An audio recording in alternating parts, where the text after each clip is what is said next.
From pretty much the present, this is your host, Adam Graham, bringing you a week of old-time radio detective podcasts from 2012. Because these podcasts are many years old, any offers or information included in the podcast may not be valid unless they're currently reflected on our Great Detectives of Old Time Radio website at greatdetectives.net. Here now is a week of old-time radio detective podcast.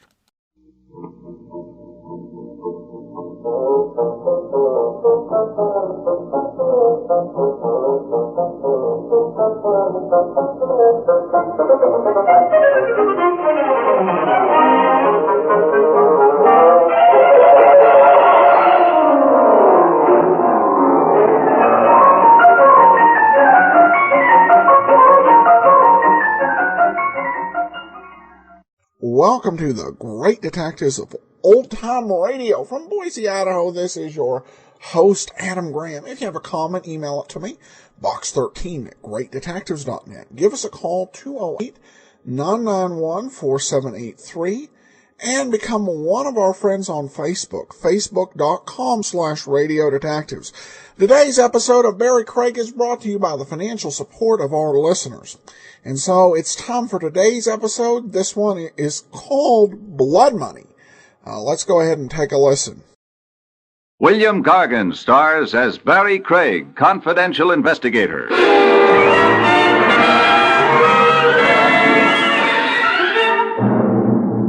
Overexertion can be dangerous, folks, but no exercise at all is even worse.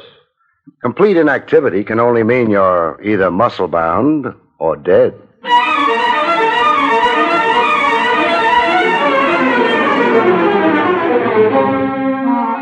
The National Broadcasting Company presents William Gargan in another transcribed drama of mystery and adventure with America's #1 detective, Barrie Craig, confidential investigator.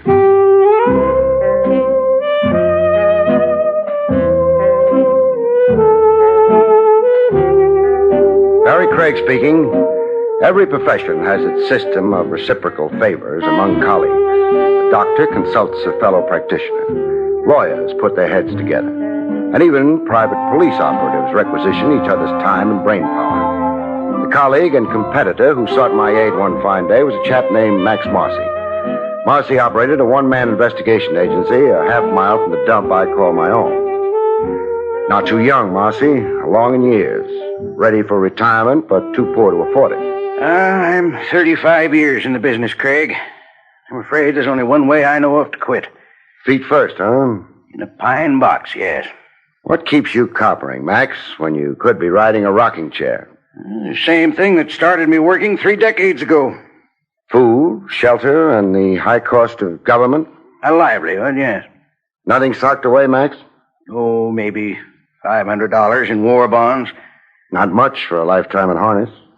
You know, there's an old axiom, Craig. Yeah, it's up there on my wall, reading Cops Die Broke. Work for me, Craig. On what? The man I frankly find impossible to locate. For 3 weeks now, I've used every trick I know, every avenue. His name? Anatole Barber. The only clue I have is that he was once a rug dealer. A rug dealer? Oriental rugs. 15 years ago, he had a store on 3rd Avenue. Cold trail, huh? Cold like ice. Who assigned you to look for Anatole Barber? And that information is confidential. I understand. Client doesn't want his name bandied about. So you're really stuck, huh, Max? Oh, not so much stuck as... As? Sick. Exhausted. I don't have the old strength. You know, the machine runs down. This coming October, I'm 64, Craig. Then why not just dump a tough case? Why aggravate yourself?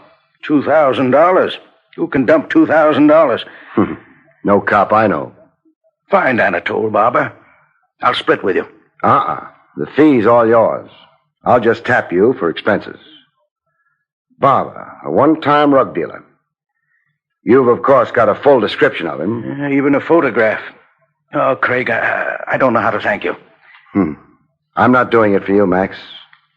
I'm really doing it for me. I look at you and I see me. Me a quarter of a century hence. I'm out asking a younger cop to help me stay in business. One cop runs into a blank wall. Another cop finds a door through the wall. The luck of the game.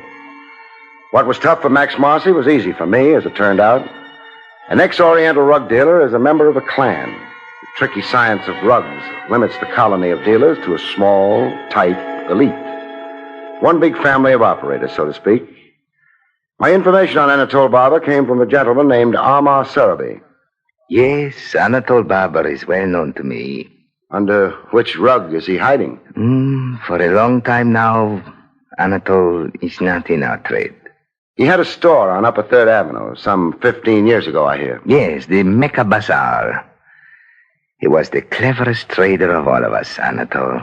But he folded his tent. Why he gave up his business, nobody knows. You make it sound mystifying. Fine Oriental rugs are more than a business, Mr. Craig. They are a culture and a passion. I might even say a cult. It is in our blood. Now really enlighten me, huh? Where can I find your renegade colleague, Anatole Barber? He lives in Sackett Bay. Sackett Bay out in Long Island? Yes. He's using his mother's name now, Belmar. His mother was English. Anatole Belmar? Yes.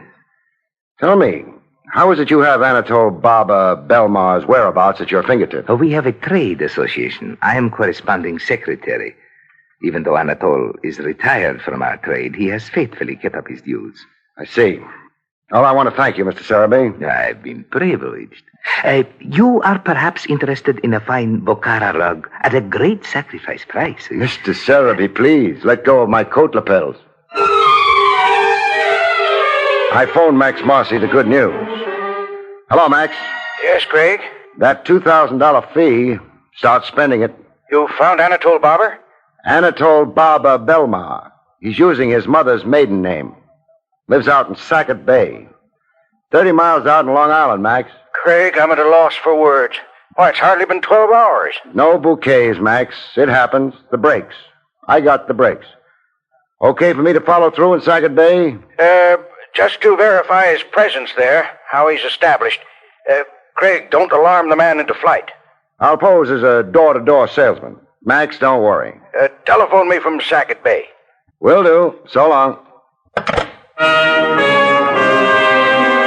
At Sackett Bay, Long Island, the guy with blue freckles in the general store told me where to find Anatole Belmar.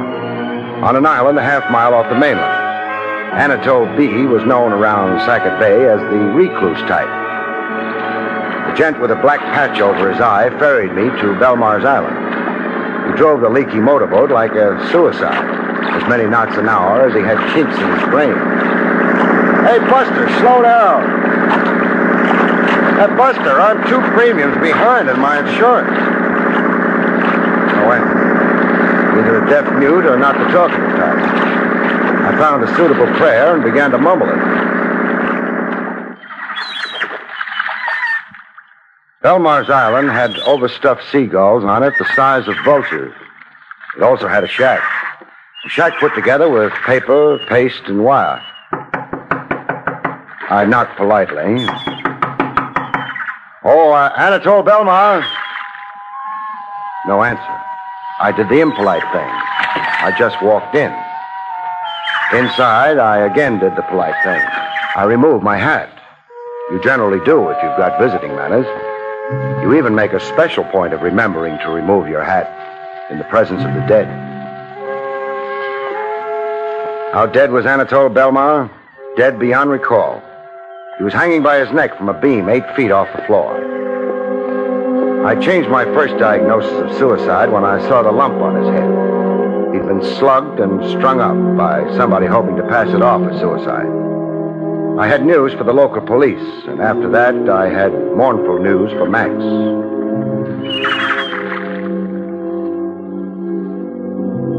Back in Manhattan, USA, I gave Max the mournful news. Funny thing, though, Max wasn't too surprised. All day today, I anticipated just what you've now told me, Craig. You guessed I'd find Anatole Barber. The Barber owed him $10,000 from an old business investment. He wanted to locate Barber so he could file civil suit. Fish story. A lie, yes. Surely a lie. Max. Yes, Craig. The sad truth is, in finding Anatole Barber, you gave an unwitting assist to a murder. Also, to give credit where credit is due, so alas did I. We were fingermen. One other thing, Max. What? This alias Alan Merritt. Even with the traceable signature on that retainer form no longer worrying him, he's still got a loose thread dangling. A thread that can become a hangman's noose. What thread? You two ever come face to face? You can identify him. I can, yes. Are you reading my mind, Max? Yes. This alias Alan Merritt, to really be safe, he must also kill me. That chance meeting face to face, somewhere, sometime, fate's little irony. Your client must right now be fretting over it. He'll try to kill you, Max, and that puts us right back in business. Or puts me in a grave. To get at you, he's got to show himself. He shows himself, and I nab him. Craig. What, Max? After you make the arrest, please see that Max Marcy gets a decent burial. A hearse drawn by 16 prancing chorus girls, Max. I make you that promise. In due time, the attempted murder of Max Marcy, Private Eye, came to pass. On a quiet street in the noonday sun, Max leaning conspicuously against a store window reading a newspaper, and yours truly deployed across the street, waiting and watching. The attempt came like a clap of thunder from the sky. Max was just a wee bit hysterical. Craig, look how close the bullet came. Here, see the crown of my hat. A hair singe is beneficial, Max. Helps prevent premature baldness. Craig, don't joke. If I didn't joke, I'd cry. He escaped you? Totally. He was staked out somewhere on one of the roofs. On that, frankly, I never figured. Now what? Well, we line up a second try at you. I'll have the roofs covered this time. All the men Lieutenant Trav Rogers over at police headquarters can spare. Sorry to do this to you, Max. The unfortunate thing about murder is you can't always predict where and when it will take place. We had cops staked out on roofs, Max sunning himself on the open street every day for a week. But when the second attempt on Max finally came, it came out of left field. It was in Max's office. In the afternoon heat, summer heat that dehydrated you every 10 minutes. I watched Max idle over to his filtered water cooler. I watched Max pour himself a drink. 10 seconds later, I watched Max turn colors. Craig. Max, what's wrong? Craig, I'm poisoned. Max!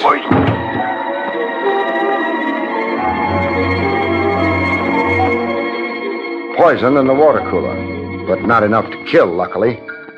In the hospital 6 hours later, Max managed a whispered conversation. Craig. Yes, Max. 1, 2 attempts. Number 3. Superstition. Fatalistic talk. Think of it this way. 2 strikes so far. Strike 3, the killer's out. How long will I be laid up? Overnight. You got a mild dose. Only enough to give you stomach cramps. Oh, it's hopeless, Craig.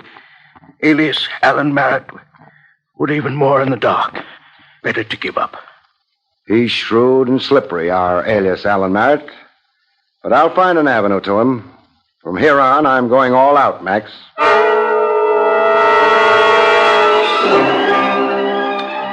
For utter lack of a lead, I did next best to the aimless thing. I stopped in to admire Oriental carpets in the shop of my original contact, Amar Sarabi. Yes, I have heard the sorrowful news. Police check disclosed no next of kin, no relatives. Anatole Barber was alone in the world. How about best friend? Anatole Barber turned friendships away. He was suspicious and secretive. How about lady friends? Ladies? No, I do not think. Oh, come on. Even a suspicious and secretive recluse has some male ego. Some passing interest in the opposite sex. There was a woman. Oh, but such a long time ago. What was her name? Madame Nila Gallard. Know where I can find her? Nobody has seen Nila Gallard for 8-10 years. How close was she to Anatole Barber? All I know to say, she worked in his store, the Mecca Bazaar. They would work together, take their meals together. Sounds chummy enough. Say, Sarabi. Yes? Anatole Barber's burial. The police have it scheduled for the day after tomorrow. A Potter's Field burial under the auspices of the city. Oh, this is regrettable. I shall see that the association extends the honors due him. That is to say, pays the bills for the funeral. Well, that's fine, but keep that quiet. What I want you to do is spread the word around that a kinsman's being given an obscure pauper's burial. Create sentiment and sympathy. Make old friends and business associates want to pay their last respects. Give Anatole Barber a decent send-off. You think Neela Gallard will hear this and come to the funeral, huh? I hope Neela Gallard will put in an appearance.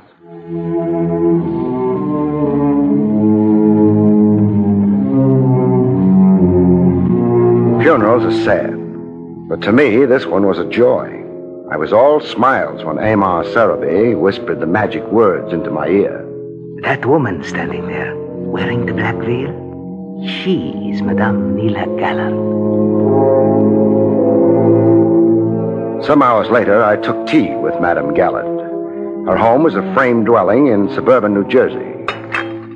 A middle-aged woman, once beautiful, you could tell, but heavy lines in her face now like she'd known troubled times.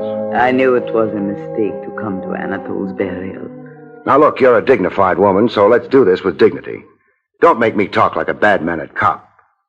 I have a sealed envelope given to me by Anatole Barber. I have kept it unopened for 15 years. He wanted it kept unopened?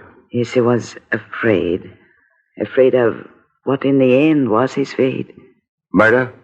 Murder. Here's the letter. On the envelope, you will see Anatole's own handwriting. To be opened only in case of my death. You're in the total dark, making blind circles, and then a bar of clear daylight knifes through the blackout. Suddenly, you're in the know. I let Max Marcy in on the contents of the letter left with Madame Gallard. Oh, you're a bloodhound, Craig. Oh, you keep moving and hoping. You've sooner or later got the spark. Anatole Barber spells out his secret in this letter. Blackmail. 15 years of it. Anatole Barber had been blackmailing an important social figure named Win Blake. Win Blake? Oh, that's very hard to believe. The man is one of 50 best-known people in the world. In the letter, Anatole sounds a fatalistic note. Right in your style, Max. He expected to sooner or later be murdered. The blackmailer's chronic anxiety. They figure the worm has to turn. The sucker must finally strike back. Craig. Yes, Max. What's your attitude at this point? Meaning? Oh, don't misunderstand me, Craig, please, but... But? You can speak out openly, Max. Well, do I motivate decisions from now on, or do you? Meaning it was your case originally? There are these new ramifications. A lot of it none of our business as private operatives. Then a man like this Win Blake, a figure his size, we bungle handling it somewhere, it could blow up in our faces. Come down to what's bothering you, Max. All right. Frankly, is it any of our business now? It's my business, Max. You can scare off and quit. Figure the angles and decide there's no dough anywhere in it. Only headaches and risks. But don't please decide for me. Murder and blackmail is a public business, and while I'm a private investigator, I'm also a public citizen. You're pretty good at speeches, too. All right, forget I said anything. Do what you have to do.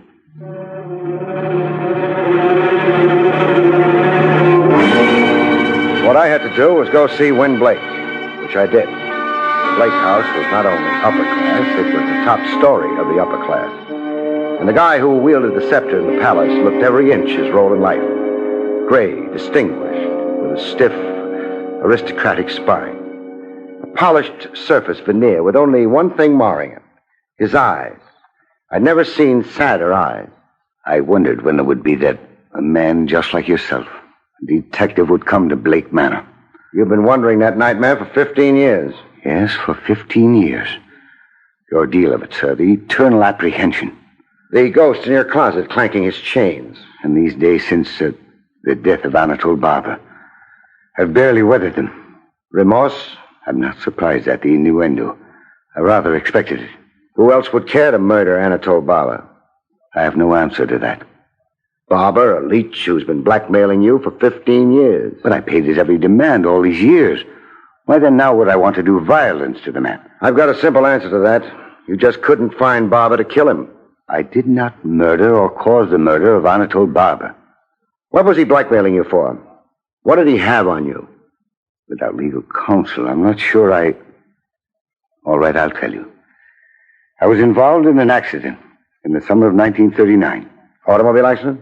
Yes. A late hour in the driving rain, very little visibility. It was on a downtown street. I struck and killed an elderly pedestrian. Hit and run, huh? I'm ready now to face the charges, but I was coward enough and fool enough to drive away. I let my panic override my better judgment, my more decent instincts. You see, you had a lot to lose, you figured. You didn't want a vehicular homicide against you. I just drove away. But not unnoticed and undetected as you believed then. Somebody saw the accident, jotted down your license plate number. Anatole Barber. Mm-hmm. He operated a store where the accident occurred, a rug shop, the Mecca Bazaar. He saw everything through his store window. And he's bled you ever since. He promptly closed up shop and made you his chief business from then on, huh? He extorted a fortune from me in these 15 years. When did he tap you last? 2 weeks before he died. How much did you give him? The usual periodic $10,000 in cash. I left the money in a designated place, as I always did. Barber never showed himself personally. He wasn't taking any chances.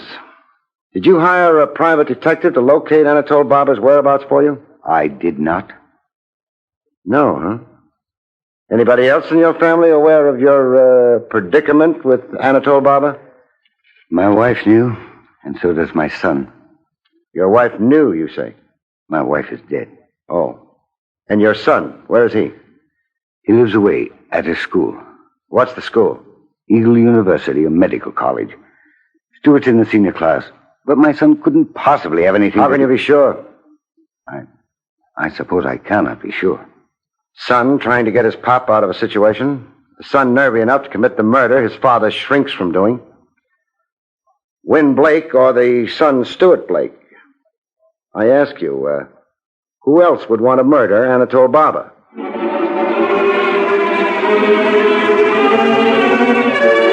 so Barrie Craig went to college. The college dormitory room is only a box built around silver loving cups, souvenir banners, and pin-ups of Jane Russell.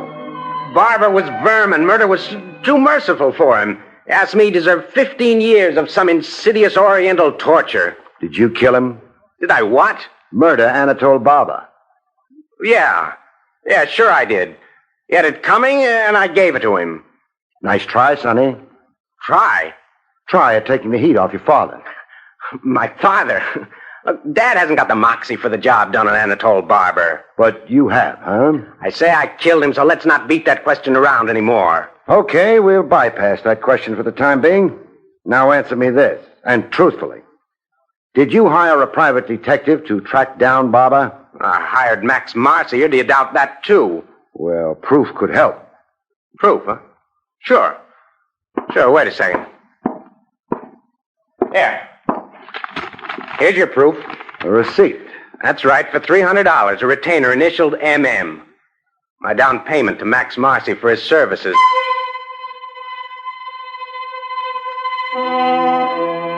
There was a statue in bronze on the college campus steps. General somebody or other. There was almost a second statue unveiled there about the time I was leaving. A statue of yours truly, stiff in the joints with an undertaker's glaze on top. A shot that froze me but didn't chill me. I was marked for murder. I had the case wrapped up and the killer knew it. I brought Max Marcy up to date. The son is plainly lying to protect the father. That's my thought. Arrest the father. Under arrest, he'll confess. To keep the boy honest, huh? To let the son take the father's blame, that's the ultimate cowardice. It's unthinkable. No decent father would. You're right there, no doubt. I swiped a photograph of the son off his bureau top. This, Max. Handsome kid, huh? Yes, strapping. Nothing average about his looks, huh, Max? Way above average in height, size. Very distinguished looking generally. Crew cut. A break in the beak of his nose. An unusual looking boy, yes. That admission, Max, kind of gives you the lie. Lie? Oh, you mean my description of alias Alan Merritt? Yeah. Your nothing description of a man you invented. The big lie you told me. I've just remarked on the glaring flaw in your almost perfect scheme, Max. Scheme? Crime. You're accusing me? Of beating my time to Sackett Bay. Of murdering Anatole Barber before I got there. I found Barber for you. You did the rest. But, Craig, consider all the facts. Facts, huh? Facts like the phony fire you set yourself? Or the hood you hired to climb a roof and shoot at you? Or the modest dose of insect poison you deliberately poured yourself from the water cooler? All to blind me to your guilt? Or maybe the fact that you tried to kill me today on the campus steps of Eagle University? You are full of ideas, my good friend. Yeah, I am. How much dough have you got salted away now, Max? I'm penniless. Was. Until you found that gold mine of cash in Barber's shack. The fortune you knew he'd accumulated by blackmailing Win Blake for 15 years. You really tried providing for your old age, colleague. Words, accusations, talk. You'll need proof. I know. A tough old bird like you, it will need an army of cops to find that fortune you swiped and stashed away. Sure, proof's going to be tough. But let's start it going officially, huh? You're arresting me? Arresting and charging you. From there on, it's up to the regular police. I've personally gone as far as I care to go. You're sentimental about me. No, Max, not a bit sentimental. Just fed up and bored. You're kind of creep I'd rather read about you in the papers. Why knock myself out? Walk ahead of me, Max.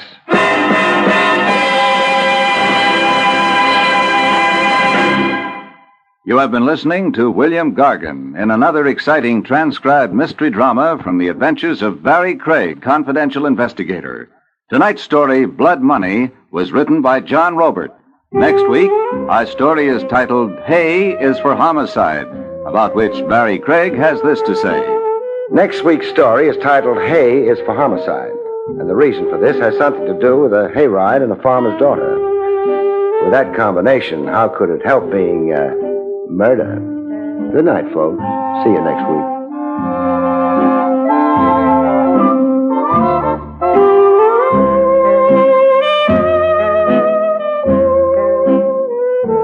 The National Broadcasting Company has just brought you an NBC Radio Network production with William Gargan, starring as Barrie Craig, confidential investigator, and directed by Arthur Jacobson. Also heard were Jim Nusser, Marvin Miller, Betty Lou Gerson, Jack Moyles, and Paul Richards.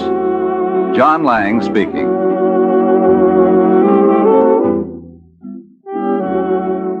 There's another exciting dragnet adventure tonight on most NBC radio stations.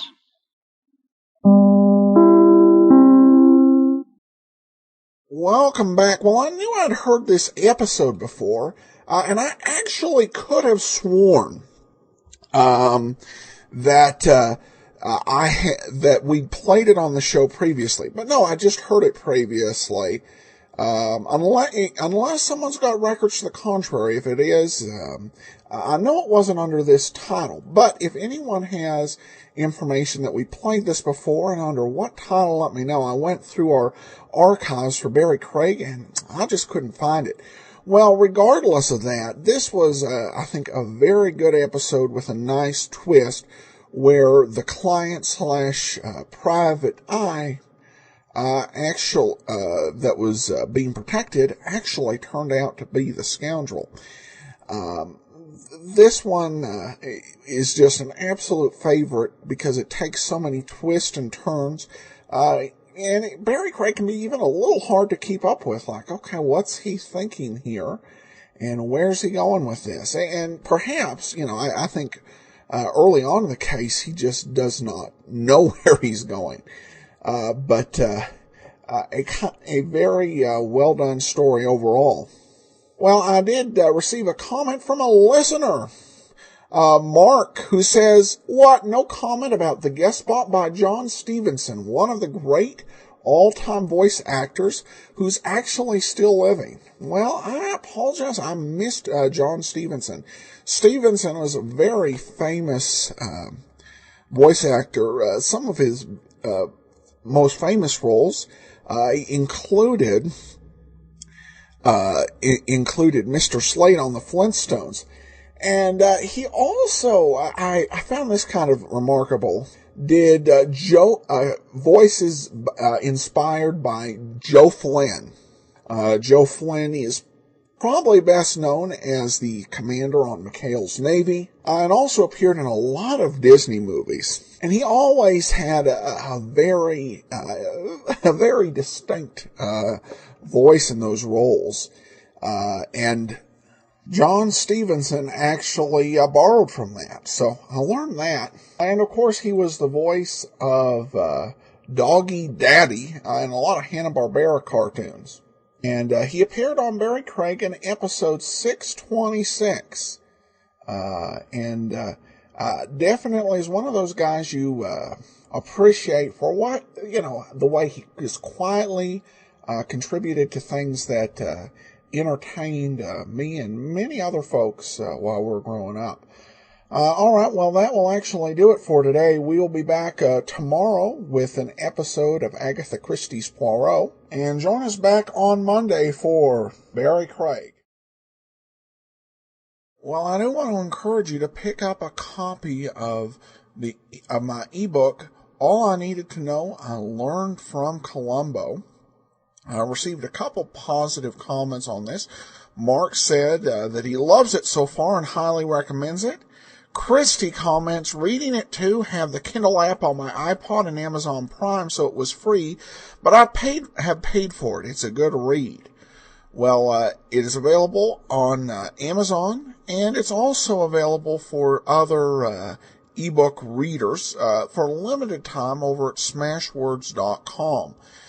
We take a look at 7 great detectives, and we gather 12 life lessons from their stories. We do a little bit of background on, their publication or airing history, and then we go ahead and examine life lessons.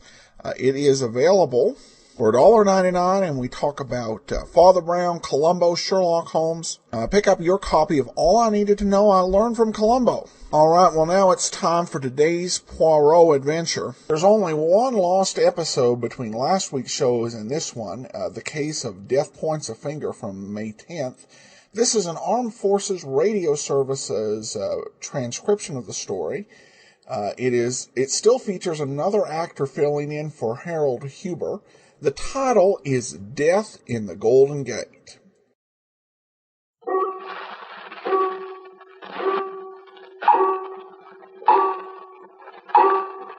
Time and the little gray cells. They will always catch the criminal. Agatha Christie's Poirot.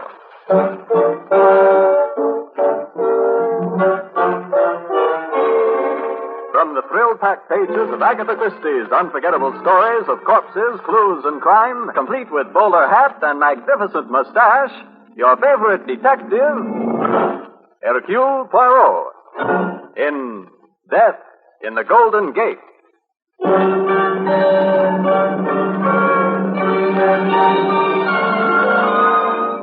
Tonight's story of detective fiction finds Hercule Poirot in San Francisco at the time of the United Nations Conference.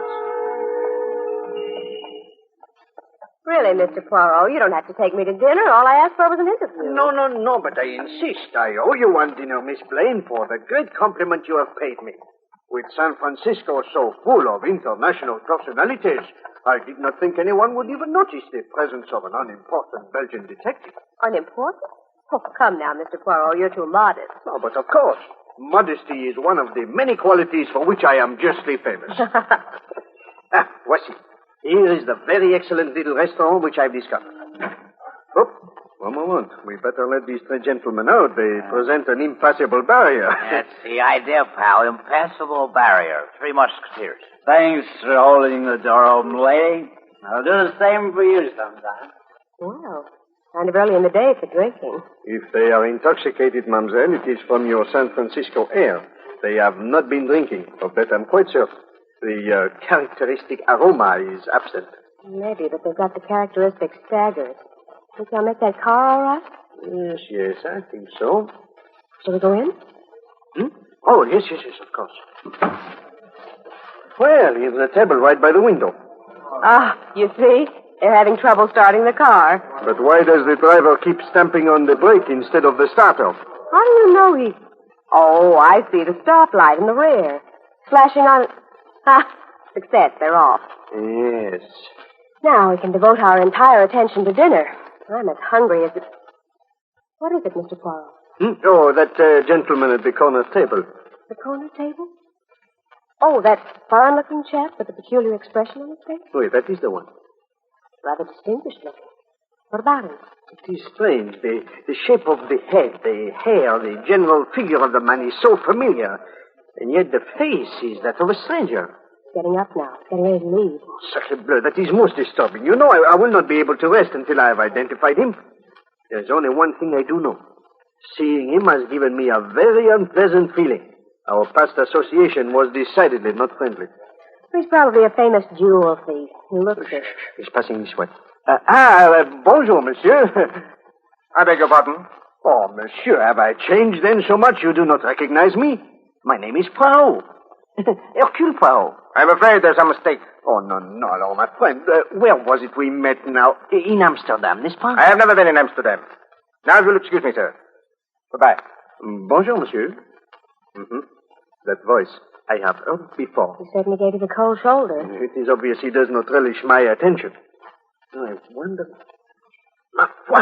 What is it? Why did I not realize it before? Mademoiselle, those men who just left the restaurant, I think they are connected with this gentleman. The three drunkards who got into the car? No, mademoiselle, they were not drunk. The two wished to appear drunk. They were holding the third and abducting him. Abducting him? Oui, mademoiselle. Now I understand why he kept applying the brake so the red light would flash. Why? Because he was in trouble. He was seeking help, as one might flash an SOS. An SOS? Well, that sounds as though there might be a story here. Oui, mademoiselle. And perhaps an unpleasant one. But what can we do? They're gone now, all of them, including your mysterious friend. Yes, but fortunately this flashing light business made me suspicious, so I wrote down the license number. Come, mademoiselle. We will find out who owns the car and pay him a little visit.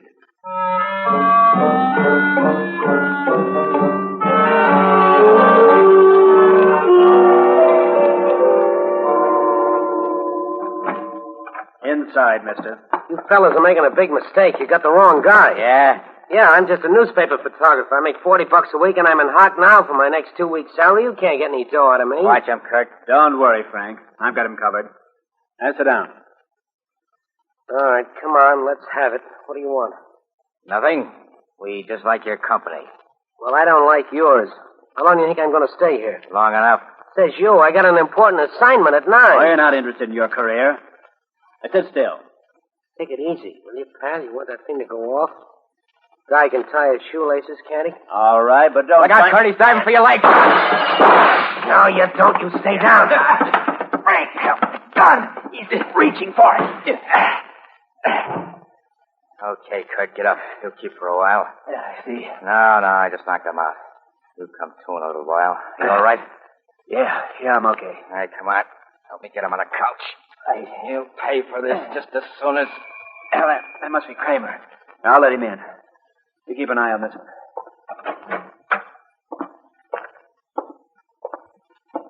Who is it? It is Von Kramer. Open up. We expected you sooner, Baron. This is Simon Upkirk, the young man. You have him here? He's in the next room. Baron, there's something I must tell you. And his camera. You brought that along, too? Yes. Good. For a moment when I saw that little Belgian in the restaurant, I was afraid. What Belgian? Never mind. Tonight at 9 o'clock, the delegates will gather in a room at the Hotel Embassy. They will pose for pictures. They will smile self-consciously. And then suddenly, poof. Now I will have a talk with this photographer. And while I talk to him, attend to the camera. Yeah, I know what to do. Be careful, Kurt. It's a very small device, but it is very effective. One click of the shutter, the bomb will explode. Baron, there's one thing I must tell you. Yes? There's been a slight difficulty. Difficulty? Yes, it was an accident. What happened? Quickly. Well, he attempted to escape. The gun went off. You stupid swine. Come. I told you to treat him well. Well, he'll be coming to in a minute. Are you sure this is the man we want? Yeah, he's Larry Doyle, all right. But there's He has a very stupid face. Typically American. Kurt, cold water, towels. Yes, sir, I'm right away. Baron, huh? I thought your name was Kramer. I thought this was a simple snatch so you could get the guy's press card. I don't want any part of this bomb business. I just heard you talking about the Kurt. And now that you know, what do you suggest? I think you ought to call the whole thing off. If you were in your right mind, you'd never even dream of pulling anything like it. Proceed. That's all. I think you're off balance, Baron. You're going for Cirque because Germany's just lost the war and you want revenge. Just lost the war. Don't be a fool, Frank. We lost the war 2 years ago. It is not this war we've been thinking about. It is the next one. The next? Baron, don't you know what's happening? Your leaders are dead. Germany's ruined. No, Frank. Germany is not ruined. It's only the factories, and they can be rebuilt. But the people, the German people, are not ruined as the others. They are well fed, well dressed. Germany will yet rule the world.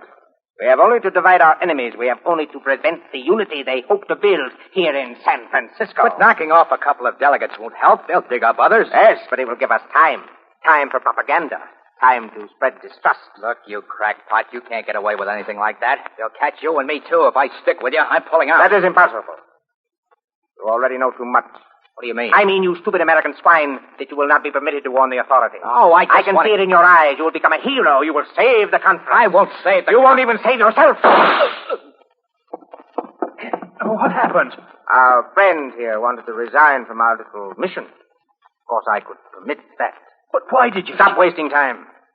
Give me that towel and the water. Get him into the back room. This other one's beginning to stir already. Yes, Then remember, follow the instructions. When you've finished with the camera, leave it on the table in the hall. Then disappear. I will, Baron.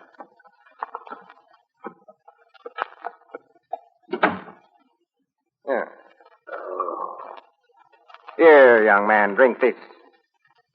Oh. Can you hear me? You're all right. Oh, my head. Nothing. You were stunned. You're all right now. Everything's wobbly. Take that thing away. It's only a towel. What is your name, young man? Let me go. Yes, sit up. So, you're better. Yes? Who are you? What do you want? Only to extend my apologies. My friends have been guilty of a great mistake. For days now, I've been followed by a suspicious-looking man. They mistook you for him. Oh, they did. Well, I had to tell that to the police. There's a law against kidnapping. Kidnapping? No, my friend. I am well known to the police. I am under their protection. And now you had better go. Why are you so anxious to get rid of me all of a sudden? Well, my friend, as you came out of your unconsciousness, you kept muttering, I've got to get there at 9 o'clock.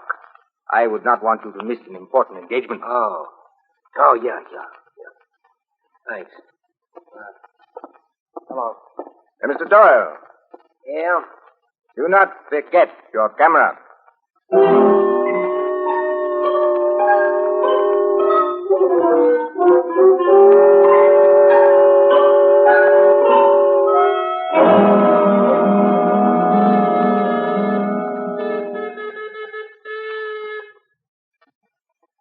Well, there's nobody home. You sure this is the right place? Oh, there is the name over the bell, Lawrence Doyle. This is the address the police gave to me. Perhaps the door is... Hey there, just a minute. Where do you think you're going? Oh, monsieur, are you Lawrence Doyle? Well, what if I am? Monsieur Doyle, is it not true you were abducted in your automobile earlier today by 2 other gentlemen? You seem to know a lot about my affairs. How come you're so nosy? It is my business to be nosy, monsieur. Sometimes a stitch in time saves the whole garment, n'est-ce pas? Permit me to present myself. I am Hercule Poirot, and this is Miss Blaine of the Time-Star. Oh, how are you, Blaine? Hey, are you that famous detective? Well, I am a detective, monsieur, and I am not entirely unknown. I was supposed to take pictures of you tomorrow. Come on in a minute, will you? I think you're just the guy I'm looking for.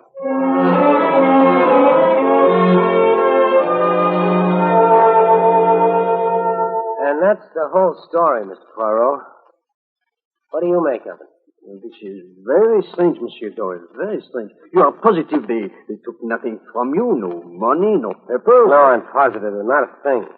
And another thing. I didn't mention to that last guy that there was a blood stain on the carpet that wasn't there before I was knocked out. I thought I heard a shot just before I really became conscious. I do not understand this, monsieur. As soon as they released you, why did you not inform the police? I'll tell you why, because I didn't want to get tied up with identifications and making complaints and whatnot. 9 o'clock tonight, I got to be at the hotel embassy to take a picture. The heads of the delegations getting together. I see. Tell me, monsieur, this third gentleman, the foreign-looking one who was so kind to you, do you know his name? No, I don't think it was mentioned. From your description, I think he's the one we saw in the restaurant. If I could only see him again and perhaps identify him. Well, I'll take you there. Oh, but your assignment to take the picture. Oh, I can make that. It's only 7:30 now. Bon, let us march. Miss Blaine, you will forgive me for rushing up this way, but this may be dangerous. Oh, sure. After all, if I went along, I might get a hot story. Hey, Doyle. What? You forgot your camera. What do you want to do, lose your job?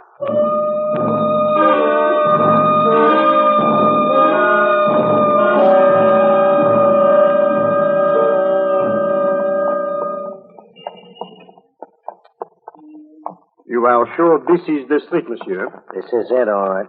Let me see. It was the third house in the corner. Third house? Oh, that would be the house in front of which that truck is standing. Yeah. Hey, look, they're carrying a crate out of the house. Oh, wait. I would like very much to inspect that crate. Perhaps if I... No, I've already loaded it onto the truck. Nah, that is a pity. Hey, Poirot, that fellow who just jumped in, I think I recognize him. What? Hey, wait a minute, hold on. Could have sworn he was one of the guys who slugged me. Eh bien, perhaps we will meet him again sometime. This is the house, n'est-ce pas? Yeah. Good. We will just step in and see what we can discover for ourselves.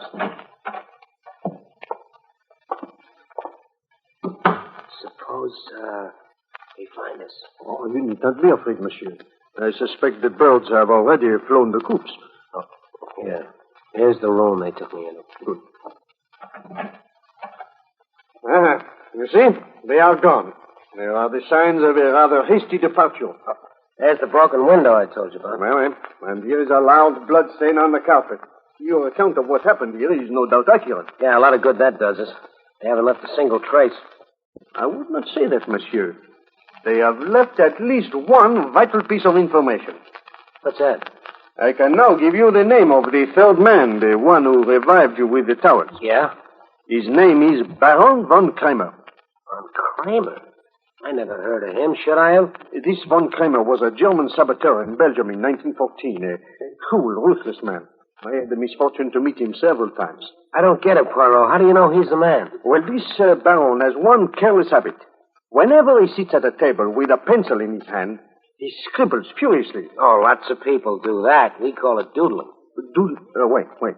But this Baron von Kramer, he is an egotist. He doodles for himself decorations of honor.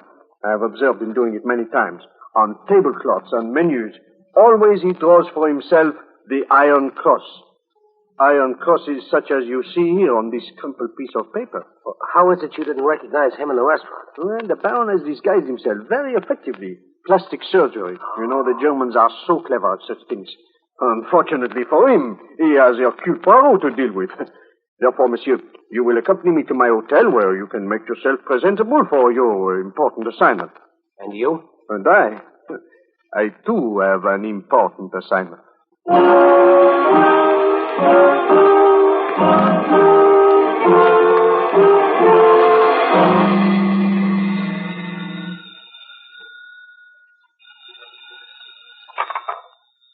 Yes? Hello, Baron. This is Kurt. Did everything go well? I'm not sure. Just as we were leaving in the truck, that reporter came back with another man. A little guy with a derby and a big mustache. Poirot. Who? The detective I told you about before. How did he get mixed up in this? I don't know. But we must act quickly. He's a sly one, that Belgian, I know. What'll we do? We must separate them. Every minute they are together, there is danger. Danger that Poirot will discover what we have done. We must lay a trap for him, but it must be subtle. Yes, very subtle.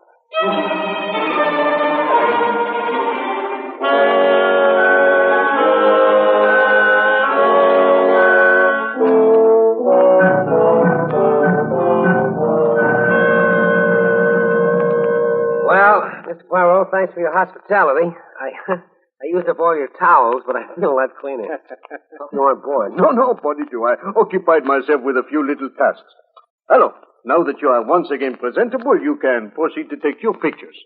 What about those guys? Oh, do not derange yourself, monsieur. I will pursue this. Entrez. Mr. Poirot? Oui? My name is Smith. Oh, come in, Monsieur Smith. Yes? I'd like to discuss something with you. Something confidential. You may speak freely, monsieur. This young man, he is most discreet. Good. Mr. Poirot, I represent certain people. They feel you worked very hard all your life and that the time has come for you to retire. No, that is very considerate, monsieur, but you know, in order to retire, one must have funds. What would you say to $10,000? Monsieur, I find you most amusing. The $10,000 are in cash in this wallet, Mr. Poirot. Here, take a look. Merci, monsieur. Mm-hmm. The money appears to be genuine. Tell me, monsieur, what are the terms of this generous offer? Very simple, Mr. Poirot. You are to pack your bags immediately and return at once by plane to New York. I myself will escort you and provide you with a ticket. Monsieur Smith, your proposition does not interest me. That is all, monsieur. You will please go. All right. But I have to warn you. My people don't take no for an answer. You're inviting trouble. Oh, tough, huh? I've had about enough of you and your outfit. Poirot, do you mind if I take this guy apart?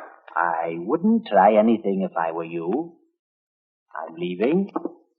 Goodbye. No, you don't. Good day.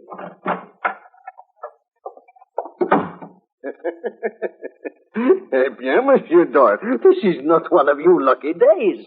Oh. What happened? Well, a little Japanese trick, I fancy. He was... Ma foi! What is it, Poirot? Well, this is a stroke of fortune. The wallet, Mr. Doyle. He dropped the wallet in the short scuffle with you. The wallet and the money? Yes, it is here, all of it. But I'm not interested in that. I'm looking for other things. Papers, perhaps, some identification. Any luck? No. Oh, nothing but this little slip of white paper. You make anything of it? Well, it's blank on both sides. Yes, it is blank, but perhaps... Bien, it is worth the time. What on earth are you doing with that electric iron, Poirot? Oh, Monsieur Doyle, I am by nature a very tidy man. Entrez. Well, Mademoiselle Blanche. Well, for heaven's sake, Mr. Poirot, you're ironing. Well, that's no job for a great detective. Here, let me at it. Oh, no, Mademoiselle. I am most proficient at this domestic work. But you're pressing a blank sheet of paper. Mr. Poirot, look. There's writing coming up. Exactly. You see, Monsieur Doyle? The paper is no longer blank. The heat of the iron has brought out a message. The modern printing press. 8:30 tonight. Invisible ink. Modern printing press. Aha. Now it all becomes clear. Monsieur Doyle, that truck in the front of the house, you recall? There was on it the same name. There was a murder committed there, and that crate we saw contained the body. Well, Mr. Poirot, what now?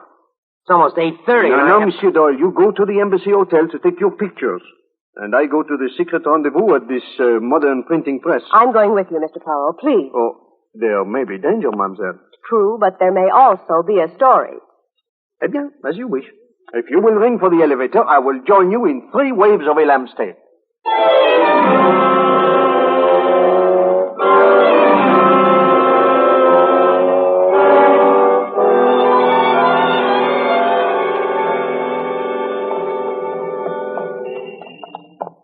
Mademoiselle, I do not like this. I do not like this at all. You should not have come with me. I know, Mr. Poirot. I'm so impetuous. Well, that is a very dangerous quality, mademoiselle, for one so charming. Why, Mr. Poirot, you'll turn my pretty head. Well, this is the place, modern printing press. Doesn't look to me as if there's any secret meeting going on in here. Mademoiselle, that is the purpose of secret meetings, you know? Quiet, please. Open. Come in, mademoiselle. I'm right with you.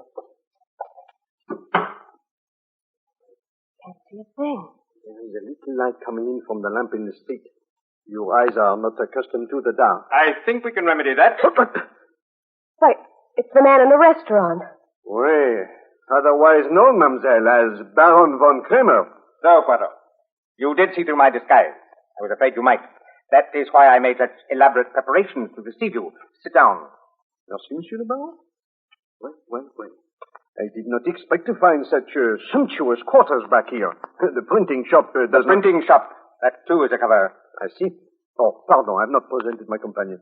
This is Mademoiselle Blaine, a reporter. I am so sorry, Miss Blaine, that you have stumbled into this situation. It is most unfortunate. You see, Mademoiselle Blaine, the Baron, like all of his people, is exceedingly chivalrous.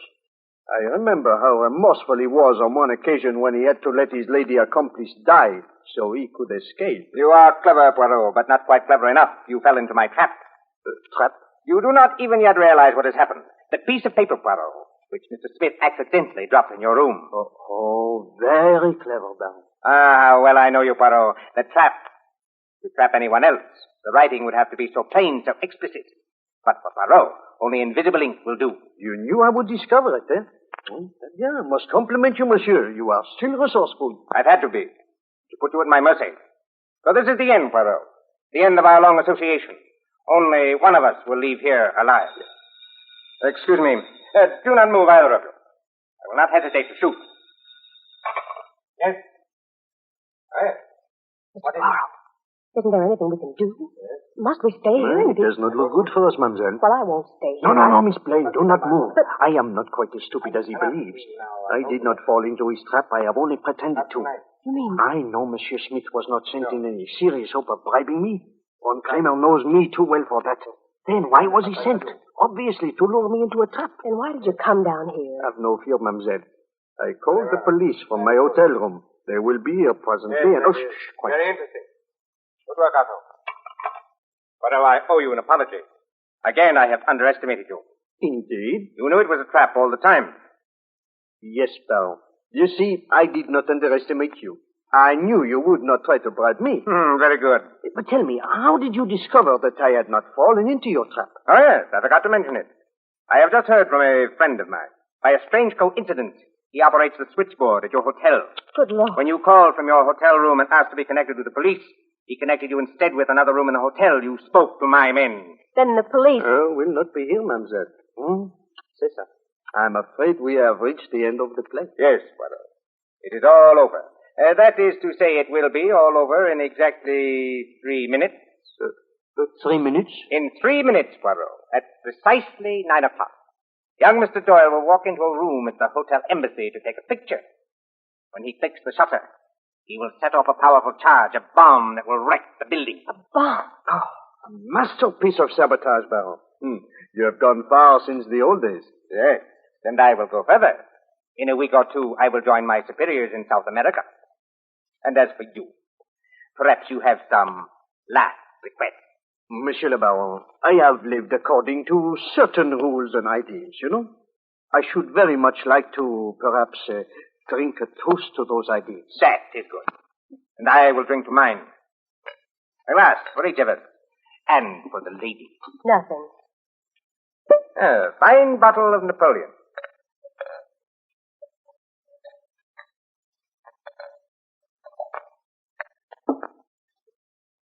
So, one moment. I will just turn on this radio. I am expecting a news flash shortly.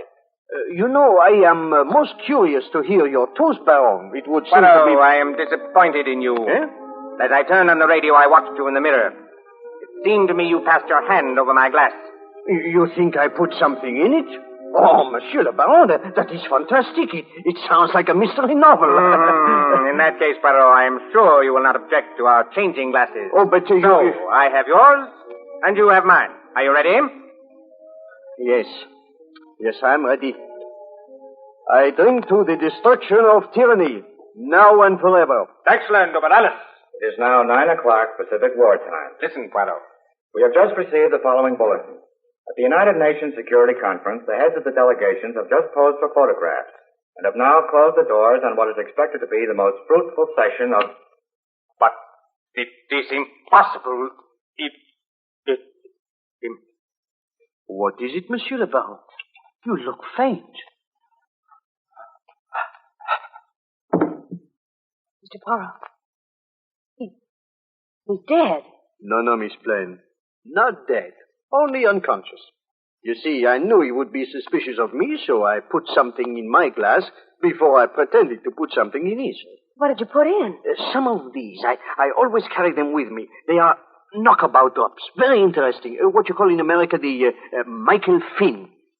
Now, if you will take his gun, I will use the telephone. The camera. Why didn't it explode at the hotel? Oh, very simple, mademoiselle. I removed the bomb while Monsieur Doyle was washing up at my hotel. He never knew about it. Well, I don't see how you knew about it. Well, I just employed the little gray cells, mademoiselle. And they told me that these people kidnapped a photographer and then let him go. Well, obviously they did not want him. They took nothing from him. Then what did they want? It could be only one thing. The camera. Precisely. Then when I finally recognized this von Kramer, an expert saboteur, and learned that Monsieur Doyle was going to the conference, it all became very clear. So I deftly removed the bomb. Hello? Police headquarters? This is Hercule Poirot. Wait. If you will come to the modern printing press, I will deliver into your hands one Baron von Kramer.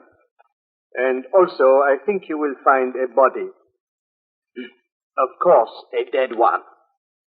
Wait a minute. I will wait, miss. And now, Miss Plain, let us continue with our interview, eh? After all, I would not want to send you away without a story.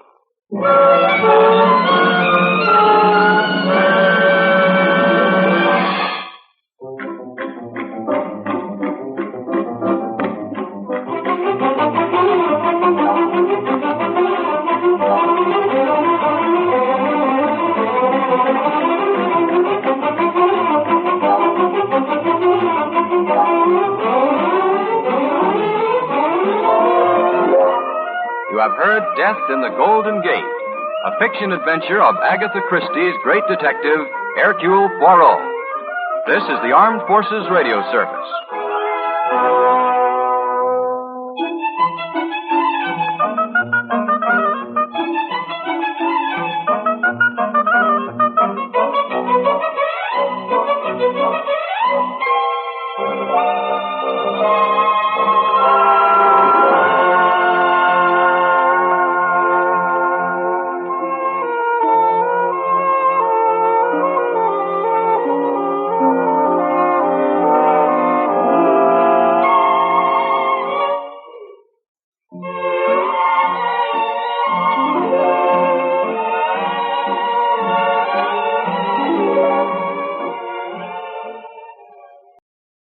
Welcome back. One thing I like about this series is when it comes to naming the episodes, they choose names for the episodes that you could just imagine Agatha Christie choosing for her own stories.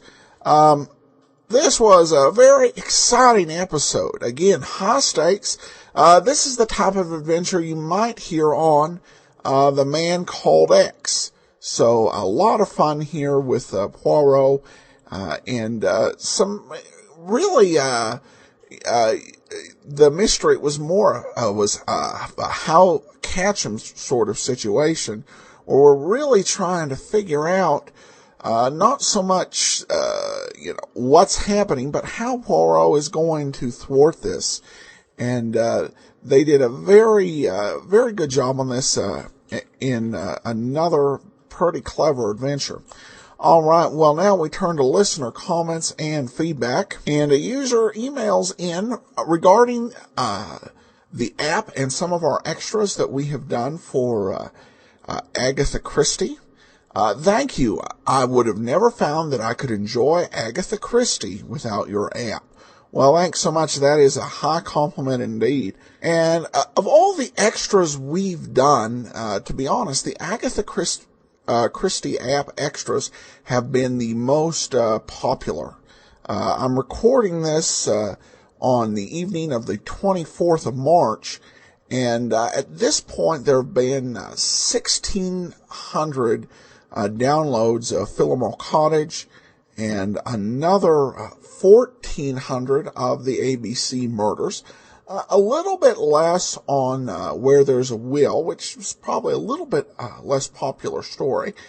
And definitely been very popular with our listeners. We had, in the month of March, more people listening to the little extras we put in with the apps than any prior month. I just wish I had more of them. All right, well, that will actually do it for today. We will be back tomorrow with Let George Do It, and then we'll have another episode of Poirot next week. Well, today's program is brought to you by the support of our listeners. I want to especially thank Diana for her financial support. We'll be sending along access to our premium site, which we do with all donations of $10 or more. All right, well, now it's time for today's episode of Let George Do It. This one's called Tune on a Triangle. Personal notice. Danger's my stock and trade. If the job's too tough for you to handle, you got a job for me, George Valentine. Write full details.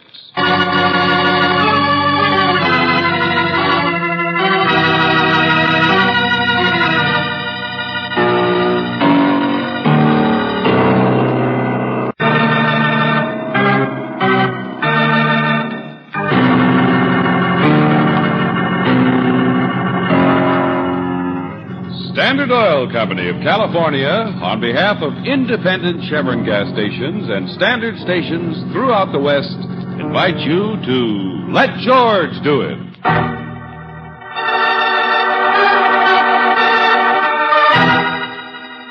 Tune on a Triangle, another adventure of George Valentine.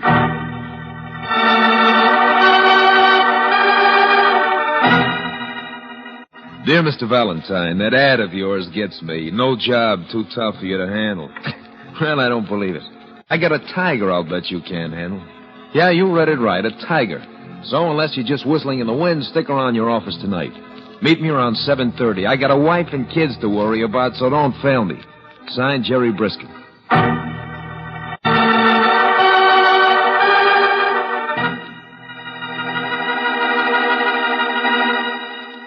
Signed, Jerry Briskin. 7:30. No, around 7:30. Uh-huh. How many stripes on a tiger? 40, George. He's only 40 minutes late. That's not so bad.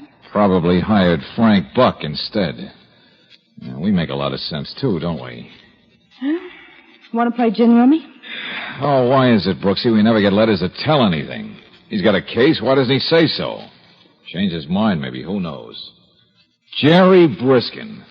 Want to bet he never even shows up tonight? $5. I'll bet $5. Give me that phone. Hello? Valentine, is Briskin. You're late. I just want to make sure you're still in the office. I got held up. Couldn't get into your building because of the crowds. Slow down, will you? What crowds? Look, just sit tight, will you? I'll be right there. Honest, I will. Sure. Bring your tiger, too. But what's this about? Oh, just a crowd. I don't know. Something going on. Police and everything. But I'll come around the back way. Hey, look, Briskin, you... Well, you owe me $5, don't you? Not yet, I don't. What are you going to do? Jump out the window to avoid paying me? Oh, George, what's going on? I don't know. The street seems to be roped off down there. There are no fire engines. Yes, there is. One small one, see it? Yeah. And they got a searchlight pointed at What in the name of... Brooksy, look. Around there to the right. It's a woman on the ledge. She's the one who screamed, George. That's not all she's doing. Hey, look at the way she wobbles. They've got her in the searchlight. She's gonna... Here, maybe she can hear us from here. Hey, lady. Still 10 or 15 feet away. Lady, can you hear me? I'm over here. Hey, look, this way, will you? Oh, George, she sees you. She stopped moving. Yeah, hello there. Now, look, keep your eyes on me, lady. Don't mind all that noise down there. Now, keep your eyes on me and just keep moving toward me. It's all right. The ledge is wide enough for you to get here. George, she wants to jump. She wants to kill herself. Look, lady. Nothing can be as bad as this cold wind up here. Now, come on. Easy does it. Don't come near me. Oh, George, what can we do? I'm all right. I'm fine. We're not scared. Oh, Brother Looney is a coot. Oh, listen, people are coming out in the hall. Yeah, and it's liable to scare her, too. What are you talking about? I've walked all the way around the building. Do you know that? I'll bet you would be afraid to do that, wouldn't you? No, I don't think so. George, what are you doing? Get back in here. I don't get dizzy very easy. But I'm probably not as clever as you are. Oh, George, please. Are you promised to walk with me? Yeah. Yeah, sure, that's it. Little stroll in the park. I've never been dizzy. There's nothing to this, see? Look out, lady. Don't you have to hold me. My, you're good looking, too, aren't you? Only... Oh, it's all right, lady. Those are just firemen to the rescue in my office, that's all. Come on now. Easy does it. Yes. Just another step. Only I feel so... Hey, look. I got you. Oh, lady, what a time to faint. Hurry up, George. Here, I can help you. I got her all right. That's it, boys. Get it. Get that picture. Photographers. Hey, clear out of here, you guys. This is no time to... a little higher, will you? That's it. Where have I heard your voice before? Come on, Buster, give me a hand. My name is Friskin here. Now remember, boys, when you write captions, call her the Tigers of the Trapeze, world's greatest aerialist.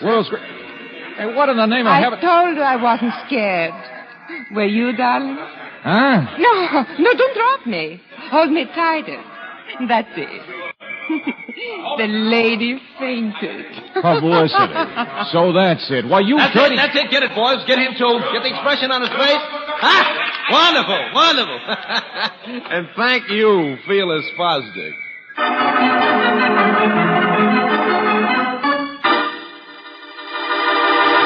Oh, now let me go, Valentine. Let go, I said.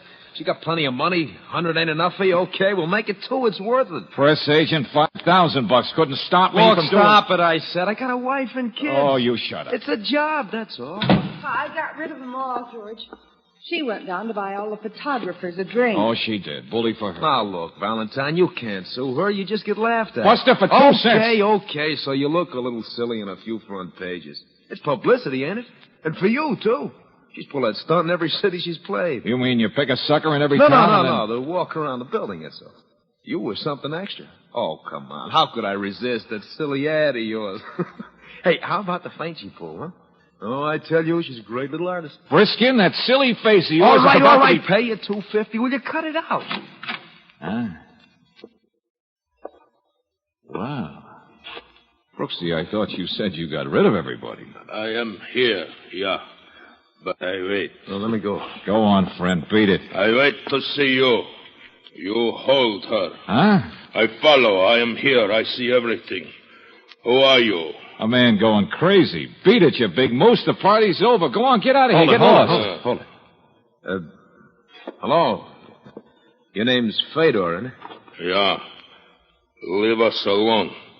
I see how this man hold her. What in the name of heaven? Wait a minute. Fedor's her husband, I think.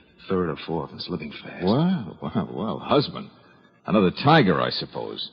Well, look, Fedor, just shut the door quietly and don't get your tail pinched as you leave. George! Oh, upset about something, aren't you, Fedor? I traveled 200 miles to get here. Who are you? You said that before. Never mind who I... jealous. Is that it? Didn't like the way I held it. I can see. I have heard the talk. Who are you? It was his idea, you know. Yeah, that's right. This guy, this Jerry Briskin. He and your wife are just like that. Who? Probably her lover, for all I know. So long, everybody. No, wait. Fedor, I'm very pleased to meet you. I mean, well, I got a wife and kids, you understand? I'm your wife's new press agent, that's all. Keep talking, sucker. I do not understand. Neither do I, big man, but then I only met your wife tonight when he brought her here. So, you know how these things are. Talk it over with him. Him? Briskin? Valentine, this guy had an accident once. Fedor, my name is Briskin. Our new press agent, that's all. Look out! George! Hey, cut it out. Wait a minute. Cut it out, you guys. You crazy big fat bone. What's the idea? I'm sorry. Leave me alone. Leave you alone? What about me? He is the one. You said he is the one. He and my wife. Oh, well, it wasn't true. He just made it up. I don't know anything about your wife or about this guy who deserved to get kicked around a little, so who cares? Or for that matter, about any of this cockeyed business. I am sorry, I said.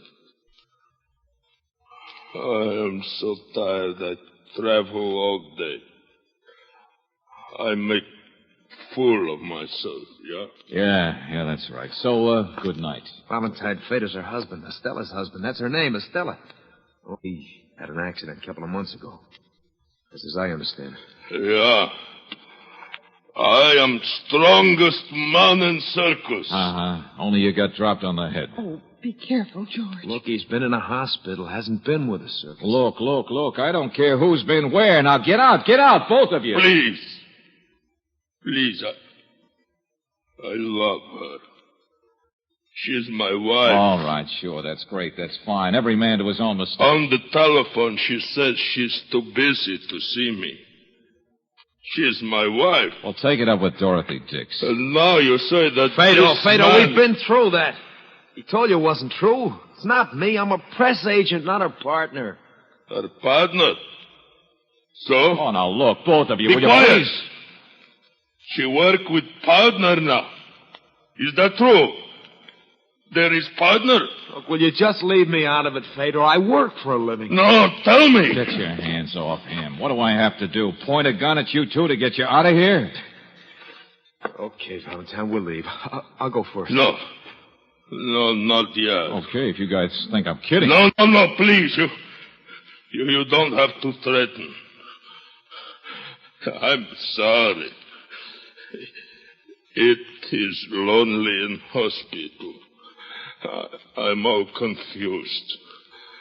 I need help. The man's bored with your story, Feder. So long, Valentine. I'll send you a check in the morning. Wait, I say. Mr. Valentine, you don't have to get behind your desk like that. I don't, huh? I don't know what to do, but it would be easier with gun. Oh, watch him! Hey, get away. Radar, cut it out, you. Yeah. Easier with gun. Yeah. Thank you. Goodbye. Put that gun back here before I... Holy smoke. There is a lover, you know, and Feder's got your gun. Now look what you started. Look what I started. What did you say? Well, somebody's liable to get murdered. Well, brother, I should have finished this part of it earlier, shouldn't I? All right, Brooksy, don't look at me like that. First a sucker, then a sourpuss. I know. I just don't like being thrown into the middle of a three-ring circus, that's all. Not with all the animals running loose.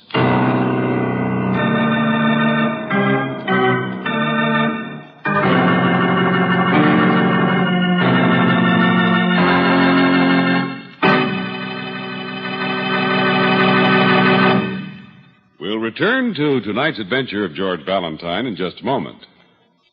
Ever stop to think about where your motoring safety begins? It begins with the condition of your tires.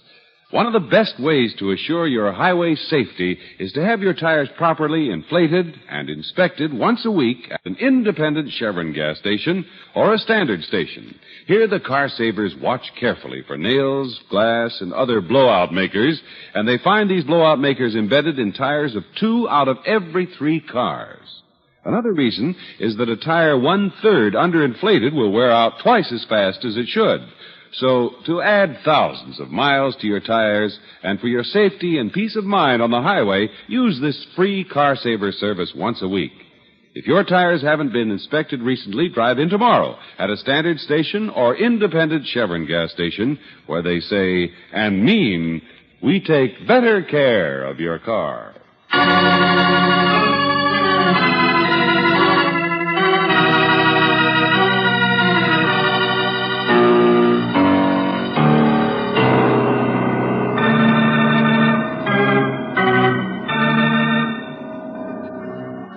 A press agent named Jerry Briskin gets you mixed up with a woman named Estella, Tigress of the Trapeze, world's greatest aerialist. Yes, if you happen to be George Valentine, and sometimes you wish you weren't, you're picked for a sucker in a publicity stunt. The only trouble is you can't get out of it because the Tigress has a mate, and he has your gun. Well, it isn't the price of a gun that bothers you. It's the thought that you may never get it back because sooner or later it may be tied up as Exhibit A in a murder case. And so you decide you better find out about the corpse elect. Who it might be, for instance.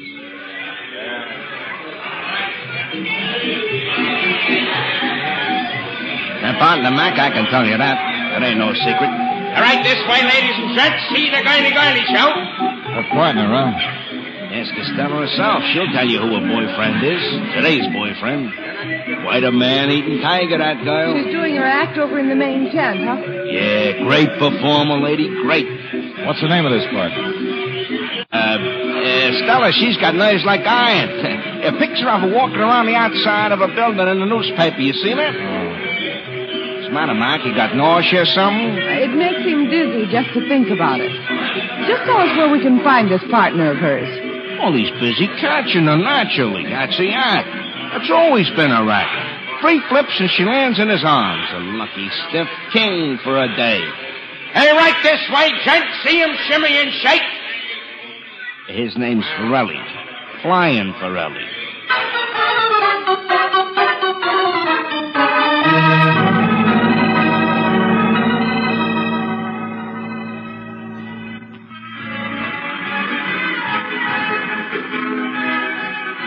Flying Forelli? Bah, couldn't fly a kite.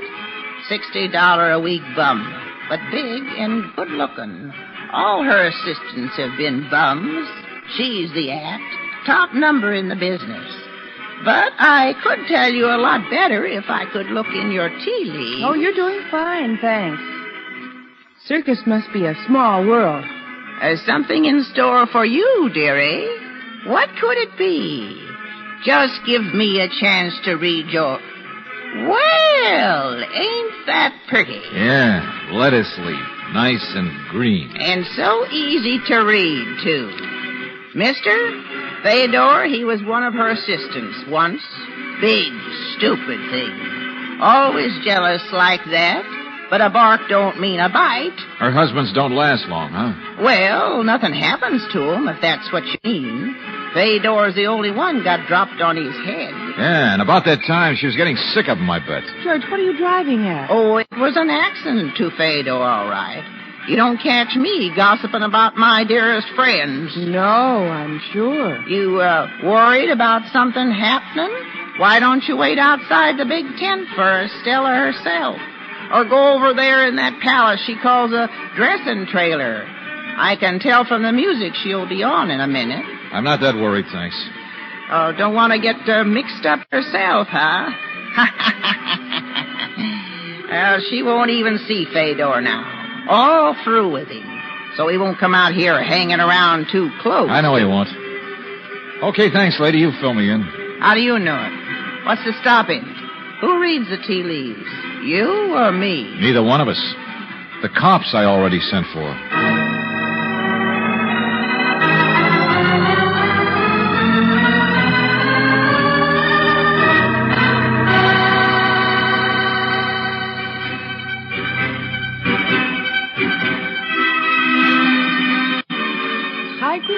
Trapeze. That's quite an act she's got. Yeah. Even wears a tiger skin. Yeah, not much of it. George, what did you mean back there asking people about Theodore as though you thought his accident... Nothing, Angel. I won't question his accident. And I think he's ugly, too. But when you throw away all the trimmings, this is nothing but a love triangle. Check? Well, nobody will thank us for interfering. Yeah, not even Briskin. And he's on the outside. But you know, sometimes in a triangle, Brooksy, the guy who looks like a villain is really the one who's liable to come out on the short end. Oh, here we are. Come on. Well, she's not even through taking bows yet. Look at her. Blowing kisses. Never mind. We'll do without. Uh-oh. Here he comes. Oh, the other part of the triangle. Yeah. He doesn't stay for the applause, I guess. Uh-huh. Kind of in a hurry, too.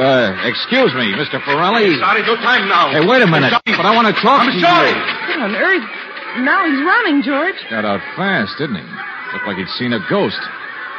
Say, maybe there is something brewing out here. George, Ranger, look out!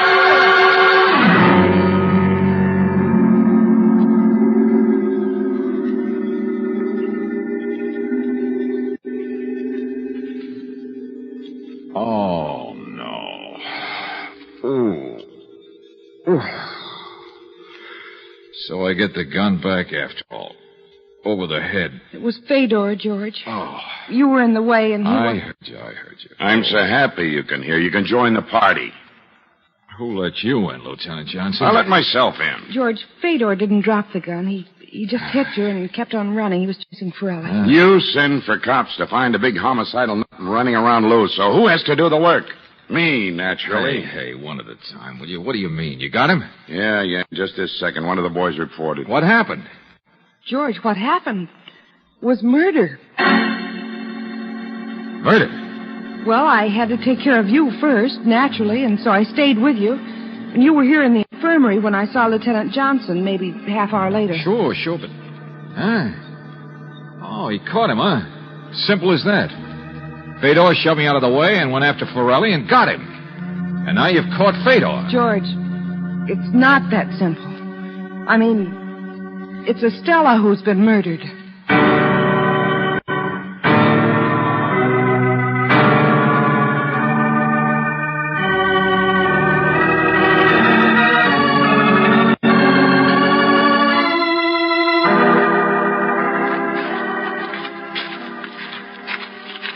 Right here, sir. Through the gate. What's over there? Elephant, sir. Oh. Where's Estella's body? It's not out here in the dark. Back in the trailer, George, your dressing room. Hold it. I'll tell you later. Well, look who's here. The moose. Fedor's not saying much, sir. He can't. Neither one of them can. Neither one of them? Sure, Forelli, too. Apparently he came scanning over the wall in the dark and Fedor after him. All right, come on. Come on. Get on your feet. Yeah, give me your flashlight. This is very interesting, Valentine. Estella was struck over the head with a blunt instrument 5 minutes after you were. Boy always brings her coffee right after her act, and there she was. Wait a minute. Look at these two guys. Ooh, pretty bloody. That's how we found them. Guard heard the shot. Grazed Fedor's leg. They were fighting over the gun. They were fighting, period. Husband and lover. Sure, fighting. Still at it a few minutes ago. Well, what's the matter, Valentine? Don't you get it? Yeah, I get it all right, Johnson. And it isn't simple at all. Fedor was chasing Forelli 5 minutes before Estella died. Now, later on, we find they've practically been killing each other. So how could either one of them have killed Estella?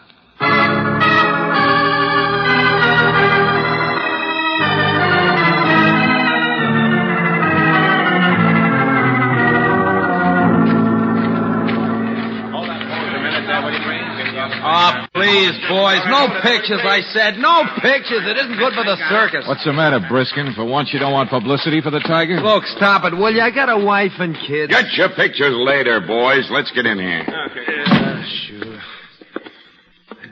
Quite a night, huh, Valentine? You should know. You started it. This where she was found, Johnson? Yeah. Okay, Sergeant, you can let those punching bags sit down. Wait a minute, somebody. I'd like to say something. Well, it speaks. Make it snappy, Forelli. He wasn't with me all the time. Huh? What's that? No, you see, I spotted him in the big tent at the end of the show. You see, one of the clowns, he told me that Fedor just found out about who I was and everything. Anyway, I see him come after me. I know what kind of a guy he was from Estella, but he don't catch me. I mean, well, I run, but it was not until 10 or 15 minutes later that he caught up with me. So you weren't together when she was killed. Now we're getting someplace. You're a real nice guy, aren't you, Forelli? Huh? Now, you listen to me. You ran, and then you skinned over a high fence to hide in that elephant enclosure. In the dark. And in the dark, he wasn't following you. But somehow, later on, he just managed to find you anyway. Lucky, maybe. Well, I mean, he must have a... Well, you see me... No, not that simple. A couple of nice guys. You want to try to hang it on him now, Fedor? I do not understand. Hey, this room been gone over yet? For fingerprints, sure. No prints. That's not what I meant, Johnson. The drawer and this bureau sticks. Let me see. I can do it all right. All right, so it sticks. It's been shoved in too far. That's what I mean. Been slammed in. Somebody in a hurry wondering what's inside. Nothing. Jewelry. Where's jewelry? What's that? Jewelry. Bracelets around the neck and things. I'm her husband. I know that. Everybody knows that. Jewelry, huh? Pretty wealthy, wasn't she? Yeah. Hey, wait a minute, you guys. The stuff isn't there. Whoever killed her must have taken it. I mean, that's why she was killed. Holy smoke, that spreads this case wide open. A robbery, killing. I don't believe it. Oh, why not? Means lots of people could have done it. If these two guys were really fighting at the time And anyway... you've got a wife and kids to worry about. What? What's the matter, Briskin? I make you nervous? Press agent. But you really admired that Estella, didn't you? What? Oh, wait a minute. Oh, skip it. If this wasn't a robbery killing, then it was a real cold-blooded murder. Gloves, so there'd be no fingerprints. Something stolen to make it look like robbery. But that'd rule out the hotheads over here, too. Neither one of them was in the mood to be cold-blooded, even if they hadn't been together at the time. A while ago, I said it was a triangle, and I still stick with it. All right, Fedor, your wife was going to throw you over, wasn't she? Yeah. Yeah, she was very wealthy, a lot more than just jewelry. Yeah, but I never seen any of it. Forelli, you were the current boyfriend. But if you had half a brain, you could see the handwriting on the wall. Even if you became the next husband, you wouldn't have lasted very long either. Nobody does. And you wouldn't have seen any of the fortune either. You can say that again. Valentine, what in the name I'm of... trying to play a different tune on the triangle, that's all, Johnson. Okay, Forelli, let's get back to how Fedor found you in the dark. Why you tried hiding from this monster in a place where nobody could even hear your call for help. But I don't know he was so close. I don't know he could see me go over the fence. Then how did he know you did? How did he know where to find you? But I did see him. I was right behind him. Oh, no, he don't. Oh, well, Wait. Come on. Make up your minds, boys. Fedor, you used to be Estella's assistant, didn't you? What? Uh-huh, the fortune teller told me. Estella's act always used an assistant. But in my office, you said, does she work with a partner now? Is it true there's a partner? Huh, big surprise. Did he say that? So maybe yours was the act, Fedor. Murder his husband on the loose. But I wanted Taking to kill votes him. at people like me and Briskin so there'd be no doubt about it. Plenty of witnesses. But he did try to kill me. Sure, an act to set this all up. Because who'd suspect two guys fighting for their lives of taking time out to sneak over here and kill a woman in cold blood? Time out, team, then back to the fight. Team? No, listen to me. The Triangle Club. The two sides of it nobody ever suspects. You two deliberately messed each other up to make everything stick. Two sides? But I hate him. He tried to kill me. Husband and lover against the wife. There's one for you, Johnson. You better find out fast who inherits that dough those guys couldn't have got their hands on any other way. Wait, didn't. That's just stupid. The guy, he don't mean what he said. Dumb, ain't you, Fedor? You big crazy. Shut up. Get your hands off me. That's it, boys. Go at it again. Sure, he's so dumb he said you did it. I did not. He did. Shut up, loudmouth. He said you did the actual killing. He did it himself. Hey, look out. Get him off me. Well, draw up a chair, Johnson. We got a ringside seat. So, we'll just wait for a decision.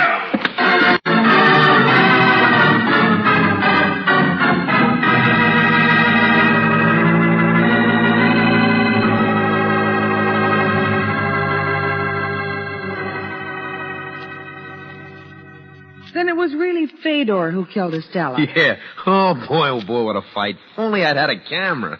Both of them were guilty, Angel. They cooked it up together. Well, might not have happened if Mr. Briskin here... Oh, yes, it would have. The publicity stunt didn't have anything to do with it. Sure, just a neat twist that they'd figured on a triangle game. And it might have worked. They might have got away with it if our friend here hadn't picked me for a sucker. Got us mixed up in it. Sure, that's right. So you're not sore anymore, are you? Holy smoke, it's a job, that's all. I got a wife and kids. Oh, Buster, you're a broken record. My wife and kids, my wife and kids, my wife and kids. That's all you say. Valentine, you stop it. Huh? Well, it's just a shame you don't say anything intelligent like that once in a while. What's the matter, darling? Your cat got your tongue?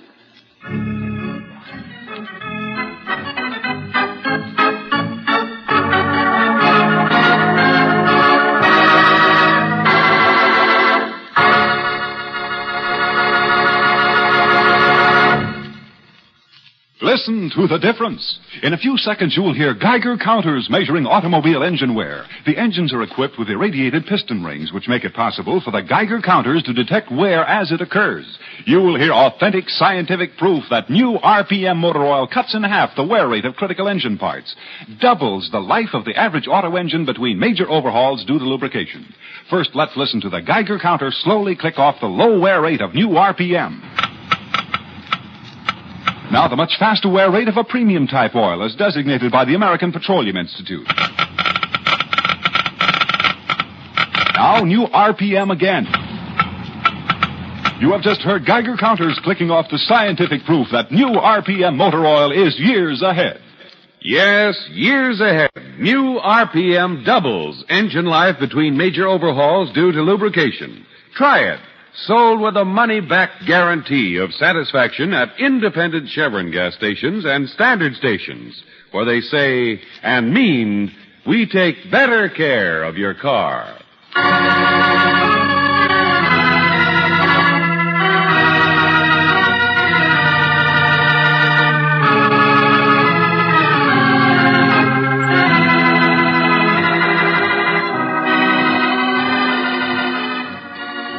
Tonight's adventure of George Valentine has been brought to you by Standard Oil Company of California on behalf of independent Chevron gas stations and standard stations throughout the West.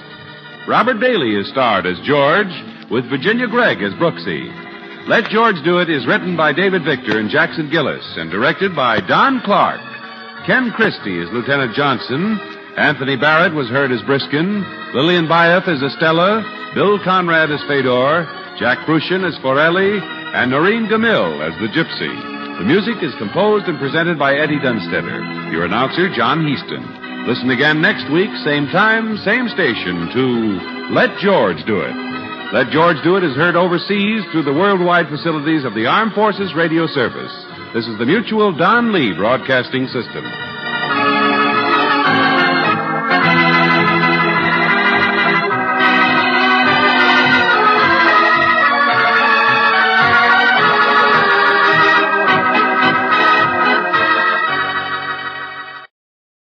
Welcome back. Well, I have to admit, Conrad does a pretty good Russian voice. It's kind of a treat to hear him doing that voice. You could kind of tell it was Bill Conrad, but he just brought the richness to the voice. That very deep, full William Conrad voice. But it definitely sounded pretty genuine, better than, say, Gerald Moore's French voice. Now, we have to also say it was a pretty, I don't think it was, original then or now, but it was pretty rare to have these particular two ends of the triangle turning on the other party. So I found that to be a nice twist. We turn now to listener comments and feedback. And this question comes from Facebook. George asks, why do radio announcers almost always note that the show is transcribed? Would listeners really care whether it was recorded or live, or something to do with the union rules about live and recorded performances? Well, George, I looked into this a bit for you. And I can't say I found a particularly satisfactory answer. Of course, growing up, I saw a lot of sitcoms, 70s, 80s, that, such as Happy Days, that had this was performed before a live studio audience. And that was considered a mark of quality. You were doing it basically like in a play. Well, no such luck here. And indeed, we're somewhat forced to speculate. In some cases, it can make sense to let people know that the program you're listening to is pre-recorded if it was recorded some time ago. There were several series that were repeatedly syndicated and transcribed, such as Box 13 or Bold Venture, or even old episodes of Richard Diamond. I remember listening to one episode of Richard Diamond from 1953 and becoming confused as to what Barton Yarborough was doing in that episode, since Barton Yarborough died in 1951. But then I understood when they mentioned that it had been previously broadcast, though it may also have been a matter of newer technology. Not a whole lot, particularly of network radio shows, were brought by transcription disc, if you go back into the early and mid-40s. And particularly some of the NBC recordings of the 1950s were very well done on their transcription disc. So it could be pride in the new technology. They might say, contrary-wise, this was live for pride in the ability and the talent to put on a live show. So I hope that if it doesn't answer the question, at least it discusses it thoroughly. And if anyone's got other information, I would love to hear it. All right, well, we turn now to an iTunes review of our app. Well done. I'm a great fan of old-time radio. Love the theater of the mind. My favorites are Gerald Moore as Philip Marlowe and Dick Powell as Richard Diamond. Both are soon to come. Indeed, we've got those on the list. Appreciate your review over there on iTunes, and we welcome your review, both of the podcast and of the app. Speaking of the app, we have an app extra here as we're approaching Easter. It's an episode of Everything for the Boys that was recorded during World War II, released at Easter time, and stars Bob Bailey in the main radio play. So that is going to be available for you. All right, well, that will do it for today. We'll be back tomorrow with Sherlock Holmes, and next week another episode of Let George Do It. Well, this episode's brought to you by the support of our listeners. Thank you so much for all of your financial support. It is truly appreciated. Now it's time for today's episode, The Case of the Very Best Butter. WOR, New York. 7 o'clock by Longines, the world's most honored watch. A Longines Whitnor product.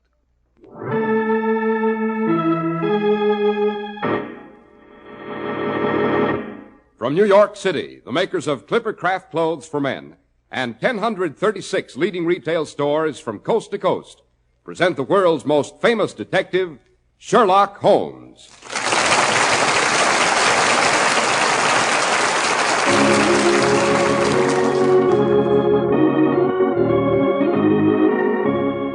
Tonight's adventure, The Case of the Very Best Butter. Well, here we are once again on the threshold of Dr. Watson's cheerful study. The lamplight streams over the handsome bindings of his library, and the fragrance of many bowls of hyacinths fills the room. The curtains move gently in a slight evening breeze. And I, for one, am glad to sit down and just listen, Doctor. Sounds like a bad case of spring fever, Mr. Harris. Yes, I have an idea tonight's story may make you forget that. But before we discuss the case of the highly emotional lady who took a violent interest in butter, suppose you say a few words on a subject every self-respecting male takes quite an interest in nowadays. You mean how to present a well-groomed appearance without bankrupting his budget. Well, this is an important announcement because it affects the cost of your living. You know very well that the cost of many things you buy has risen considerably. Some costs are still rising. The reasons are many. Increased costs of material, increased labor costs, and so on. Now, it's true manufacturing costs are higher. However, in the face of sharply mounting costs, Clippercraft brings you superbly tailored suits at only $40 and $45. Beautifully made topcoats, including fine coverts and worsted gabardines, at only $40 and $45, and sport jackets at only $26.50. Tropicals, too, at $33.75 to $40. Clippercraft offers these amazing values even today because of the unique Clippercraft plan, concentrating the buying power of 1,036 of the nation's finest stores from coast to coast, making possible steady year-round operation, effecting tremendous savings in manufacturing and distribution costs. Only comparison will prove what this means in money saved on your spring clothing budget. Yes, compare Clippercraft with clothes selling for many dollars more.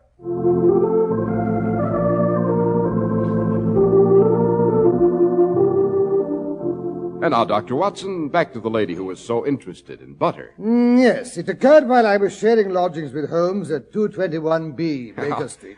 Honest, Injun, was there ever really such an address as 221B Baker Street? Oh, this modern generation. Nothing but doubting Thomases. You know, would you believe it? There are people who go so far as to suspect that Sherlock Holmes is nothing but a figment of my imagination. Why, sacrilege, Doctor. Well, it's worse than that. So to silence all skeptics once and for all, I'd like to read a small item from that guidebook to end all guidebooks, the well-known Baedeker. It's right here on the first shelf somewhere.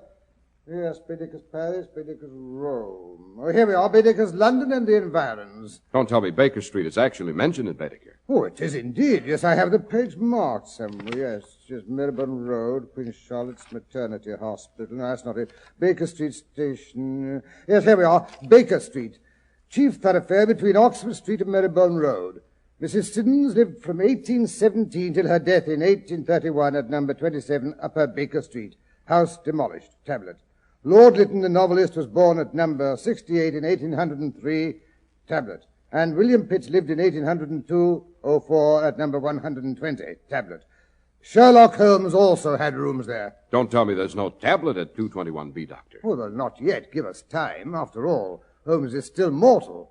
Tablets are for the immortals, Mr. Harris. Well, that certainly should settle any doubts about Mr. Sherlock Holmes' reality once and for all. I certainly hope so. Well, as I was saying, it was in the good old Baker Street days. It was rather latish of a gloomy afternoon. I'd remained indoors all day, for the weather had taken a sudden turn to rain, and my practice wasn't too thriving at the moment. With my body in one easy chair and my legs upon another, I listened with growing irritation to Holmes as he practiced interminable scales, roulades, glissandos, and what have you on his violin. At last, a particularly screeching dissonance was more than my frazzled nerves could bear. Holmes, must you do that? Calm yourself, my dear Watson. I was not responsible for that last bit of cacophony. It was caused by the scraping of a carriage wheel against our curb. Yes, we are about to receive a client. A rather portly lady of means, unless I'm very much mistaken. Oh, how can you possibly tell? You haven't even bothered to look out of the window. The outraged creak of the carriage springs as its passenger descended to the pavement indicates a person of substance. The tap of French heels on the pavement indicates the person's a lady. And the fact that the vehicle remained at the curb indicates that it's either a private carriage or a public conveyance that's been told to wait. Either eventuality indicates a person of means. I swear I heard nothing except the first scrape against the curb. I must say, Holmes, you have ears like a hawk. Your metaphor is a trifle mixed, my dear Watson, but I accept your tribute. Come in. Mr. Holmes? Mr. Holmes? Mr. Sherlock Holmes? Naturally. This is my friend and colleague, Dr. Watson. Oh, how do you do? Thank heavens you're at home. You must dine with me tonight, both of you. I may need a doctor as well as a detective. Interesting. I mean, what brings you to that rather startling conclusion? I am in grave danger, and you are the only person who can save me. How, madam? My husband wishes to be rid of me. I am being poisoned, systematically, cold-bloodedly poisoned. That is, I was, until I hired an old nurse of mine to do the cooking, and refused to eat anything that wasn't served to everybody in the house on a common plate, pot or tureen. So that if poison were present, all members of your household would be in equal danger. Exactly. I'm no fool. How many members of your household are there, Mrs. I am Madame de Pavane. My husband is Puvis de Pavane, the famous violinist. Oh, yes, I've heard him in concert. Remarkable technique. They tell me his trills compare favorably with Paganini. Oh, yes, Puvis is a great violinist. If you've heard him play, you have doubtless also seen my daughter, who plays his accompaniments. My husband, my daughter Therese, and myself. There are only 3 of us in the household. We are, I may say, the eternal triangle. Puvis is infatuated with Therese. Well, really? Your daughter, I gather, Madame de Pavane, is the child of a previous marriage. Yes and no. As a matter of fact, she's my stepdaughter, the child of my first husband by his first marriage. Rather a complicated ménage, Watson? Quite. Huh, I was a fool to marry a man so much younger than myself. But Puvis was, well, ardent. You know what these Latins are, Mr. Holmes. Swept me right off my feet. Would you believe it, he refused to eat or sleep until I named the day. It all happened in the south of France, that land of languor and romance. Oh, I see it all. The courtship, the honeymoon, the return home, the meeting with the daughter of the household, the inevitable call of youth to youth. Puvis isn't that young, Dr. Watson. I'm not a cradle snatcher. And besides, he'd known Therese long before I met him. She accompanied him on a concert tour, much against my better judgment, I will say. I sometimes think their romance may have blossomed even then. Yes, but in that case, why did Monsieur de Pavane marry you, or not your stepdaughter? Because, Dr. Watson, I happen to be the one who has the money. These realistic Frenchmen, eh, Watson? Tell me, Madame de Pavane, when did you first suspect you were being poisoned? About a month ago. I began to have a marked distress after every meal. You don't think it could have been flatulence brought on perhaps by overeating? Certainly not. I have an extraordinarily good digestion, plus an excellent appetite. Obviously. I will say Pubis has tried to persuade me to eat less of the fattening foods, but I tell him that here in England men appreciate fine figure of a woman. No, Mr. Holmes, I know the difference between flatulence and a definite and even painful burning sensation in the pit of my stomach. And I can guess what causes it when I see that the weed killer I keep for the garden is disappearing in the middle of the winter. Weed killer? But that's full of arsenic. I know that. I'm no fool. That's why I sent for Nanny 3 weeks ago to do the cooking. What a pity you didn't come to me instead. I should have enjoyed making the Reinsch test on the contents of your stomach. Now, of course, after 3 weeks, it would be very difficult to prove the presence of arsenic in your system. Short of an autopsy, of course. Well, I'm not giving anyone a chance for that. Not if I can help it. I take it you've had no further distress since your nurse was brought in to do the cooking? No, that I haven't. Then why do you come to me at this late date? Because I think Pubis is getting set for another try. He leaves tonight for a concert tour of the continent. I have forbidden Therese to accompany him. But just half an hour ago, I heard them plotting together. I was counting the silver in the butler's pantry when I heard them come into the dining room. They didn't know that I was listening. I don't care what she says. I can't. I won't go without you. But you'll have to, Pubis. You have a week before your first concert. You'll be able to find another accompanist in Paris. But I don't want another accompanist, Therese. I want you. You know I can't do anything if you aren't with me. You've got to come with me. Sneak out of the house when she's not looking. But I can't do that, Pubis, dear. She'll disown me. I'll be disinherited. We'd both starve. Oh, confound the woman. If she only weren't so big-headed and so rich. I've tried to persuade her, Pubis, but she won't listen. She won't listen to words, perhaps. But there are other ways of persuading people. Therese, promise me that if anything should happen, you will come to me by the next boat. Of course. But what could happen? Don't worry. I have a plan. A neat little plan. And it shouldn't take too long to work out.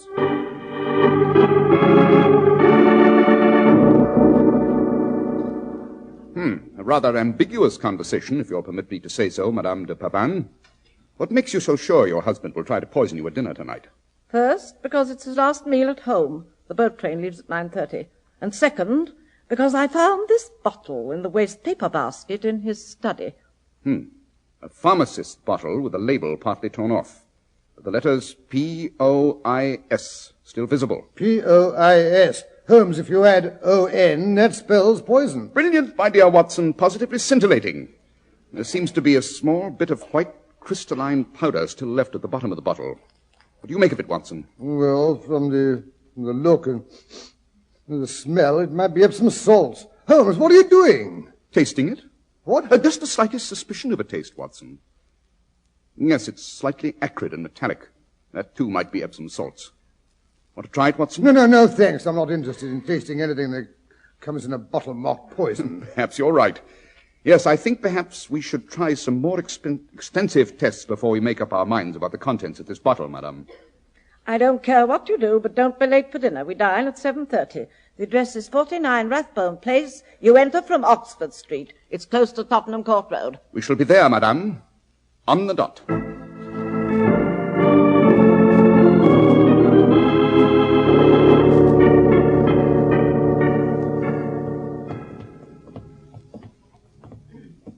Well, here we are, Holmes.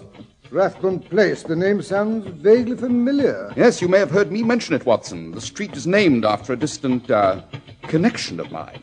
I say, just what did you find in the bottom of that bottle, Holmes? Antimony. Antimony? But that's deadly poison. Quite. It's also a constituent of many crack pills. Monsieur de Pavane may be dosing himself for anything from blood pressure to hangnails. Well, just the same, it doesn't improve my appetite to know we're dining at a house where there's poison about. What if he gets in the wrong person's soup? Perhaps we should have brought your stomach pump. Don't be indelicate, Holmes. Personally, I shall follow Madame de Pavane's example and eat or drink nothing that doesn't come from a community dish. Very sensible, Watson. Very sensible indeed. Yes, here we are. Number 49. Give the bell a pull, Watson. There's a good chap. Righto. Well, I must say there's nothing particularly sinister looking about the house, eh, Holmes? Nice, cheerful little ruffled curtains. Yes. The poisoners have been known to live in the most innocuous surroundings. Holmes, I do wish you'd refrain from indulging your sepulchral sense of humor. Yes, sir. That is, if Madame de Pavane lives here, I believe we're expected. But this is a great honor. Come in, gentlemen, come in. Who will believe me when I say I have the honor of entertaining the world's master detective and his ami, the good doctor? Oh, then you recognize us? Naturally. Who does not know the great Sherlock Holmes? Besides, my wife has taken great trouble to impress upon me just who it is she has invited to dinner. Oh, that's certainly forthright of her, eh, Holmes? Madame is a forthright person. She says what she thinks, even when she changes her mind. But will you not step into the parlor? We shall have a glass of sherry. Madame and her charming daughter will be down directly. Thank you, but I don't think that is not before dinner. I mean, it might take away my appetite. Oh, come, Dr. Watson. It is such excellent sherry. Here, I pour from the decanter for you,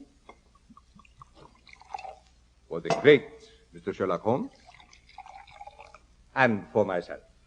Oh, well, in that case, eh, Holmes? Sunday, monsieur, to your continued good health. But what do you wait for? Bottoms up, as they say. I see. You wish to see if I drink first. Very well, so. You see, it is quite harmless. Oh, that's a relief. May I say, monsieur, it is no secret to me why you are here. My poor wife thinks she is being poisoned, and she suspects me. Well, that's dashed frank of you, I must say. Why not be frank, monsieur docteur? I've nothing to hide. Yes, you are a medical man. You must realize that many women, particularly if they are well-bred, and shall we say, a bit high-strung, when they come to a certain age, they develop curious ideas. You do not know how quickly Madame Perrin recovers from her little eccentricities. You know how these things are, Dr. Watson? No, yes. I must say, if the lady is suffering from, an idée fixe, you're very wise to go away and give it a chance to blow over. You are planning to go alone, Monsieur de Parvan? But of course. What about an accompanist? Oh, you mean Therese. I think at this time it is best she stay with her mother. After all, I do not want to leave her entirely alone. She might develop a melancholia. Very understanding of you, Monsieur de Parvan. But I am a man of the world. I have traveled. You see, I know many women. I understand them better, perhaps, than you, Englishmen. Perhaps. And now, if you will excuse a moment, I must see if Madame needs my assistance. Her maid is not very strong, and since Madame has put on a few pounds, she needs a man to, what you call, hook her up the back. Please do pour yourself more sherry in my absence, now that you know it is safe. Au revoir, monsieur. Well, Watson, what do you make of our friend, the violinist? Well, you know, Holmes, he may be perfectly right. Madame de Pavane may be suffering from a slight form of female hysteria. Then in that case, why has he booked 2 passages to France? See, here are the tickets sticking out from beneath this blotter. One is for tonight. The other is for a week from now.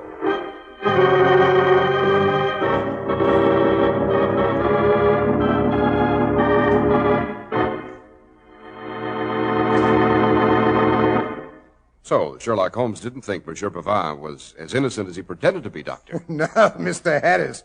Don't ask me what Holmes thought. No one ever knew that, not even I, until afterwards. Well, pretty soon the maid announced... Here you are, sir. What's that? The sherry flips you ordered, Dr. Watson, for you and Mr. Harris. Oh, yes, thank you, Kitty. Right on cue. Well, Dr. Watson, this is what I call hospitality. Yes, I thought we might take a breather and drink a toast to our sponsor's continued success. Righto. Fine local independent stores in every community report increasing demand for Clippercraft. So every day, even more millions of men are becoming acquainted with unrivaled Clippercraft values. These values are the result of the Clippercraft plan, which is just about the best possible example of the true American way in production. The famous Clippercraft plan concentrates the buying power of 136 of the nation's finest stores from coast to coast. Perfectly amazing economies result, and here's the answer. You can secure truly fine Clippercraft suits this spring for only $40 and $45, and superb top coats in fine coverts and worsted gabardine at only $40 and $45, sport jackets for only $26.50, and tropicals at $33.75 to $40. See these remarkable values tomorrow. Yes, selling expensive clothes at inexpensive low prices at the nation's finest stores is the great big idea behind the Clippercraft plan. That's why men who know insist on Clippercraft clothes. So be sure to visit the Clippercraft store in your city. These leading stores in the metropolitan area are proud to add their names to Clippercraft in your suits, top coats, sport jackets, and tropicals. In Manhattan, Saks 34th, Broadway at 34th. John Wanamaker Men's Stores, Broadway at 8th and 67 Liberty Street. In Brooklyn, Abraham and Strauss. In Newark, New Jersey, Boulevard Men's Shop, Kresge Newark. And in Jamaica, the B&B Clothes Shop, 16408 Jamaica Avenue.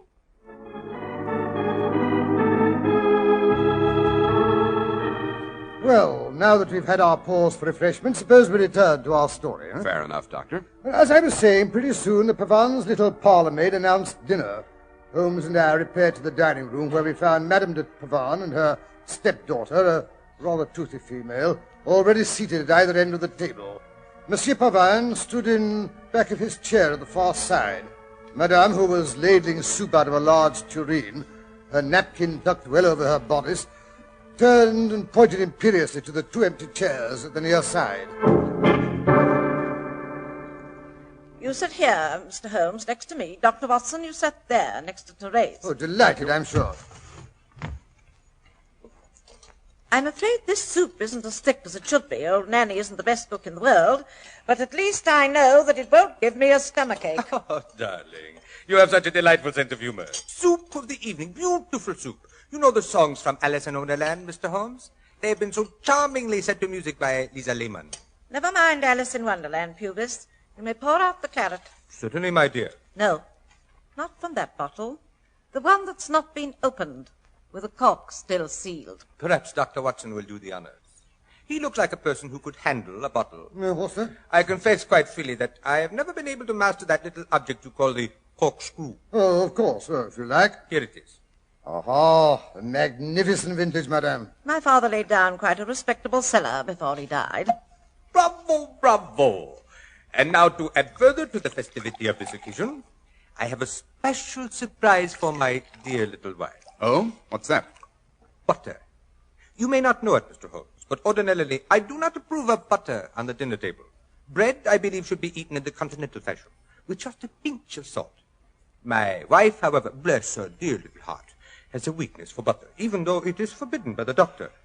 However, tonight, being my last meal at home, and to honor two such distinguished guests, I myself went out and bought a roll of butter. And here it is, in a beautiful silver butter dish. Oh, it is pretty. But I really don't think I ought to... Come, my dear, there is no possible danger. It is all in one piece. You can cut off your portion for yourself, and we will all follow suit. Does look so good. I assure you, my dear, it's the very best butter. That, too, is from Alice in Wonderland, Mr. Holmes. Oh, yes, that tea party. Another, shall we say, unusual meal? Ah, delightful, delightful. Allow me, my dear, I'll cut you a piece of butter from this end. No, thank you. I'll do it myself. From the other end. As you please. And now, for our guests. 1, 2 pieces. And another piece for little Therese, who is almost as fond of butter as her charming mamma. Oh, Pubis. And last but not least, I too shall indulge. There. Now, my dear, if you will pass the bread. Oh, allow me. Oh, my gown. Watson, how could you? You've spilled your wine all over Mr. Therese' Clumsy fool. But I wasn't anywhere near the Your glass. best blue frock, Therese. It's an outrage. That will do, Pubis. Therese's frock isn't that important. If it's spoiled, I'll buy her a new one. I apologize to my friend, madame. There are times when he's like a great big Newfoundland dog. What? I know you didn't mean to, old boy. No, as my wife says. What is it, Therese will have many more. I apologize if I have been hasty. My nerves, you understand, before a concert tour are always a little on the edges, as you say in English. But come, let us enjoy the meal. If I may trouble you for the bread, Mr. Holmes. Certainly. Well, bon appétit, as you say in French.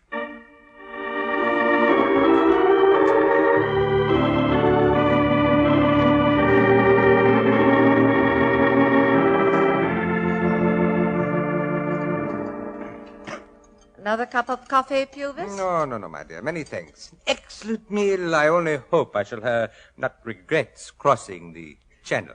Let us hope that you will not regret many things crossing the channel. A very cryptic remark, Mr. Holmes.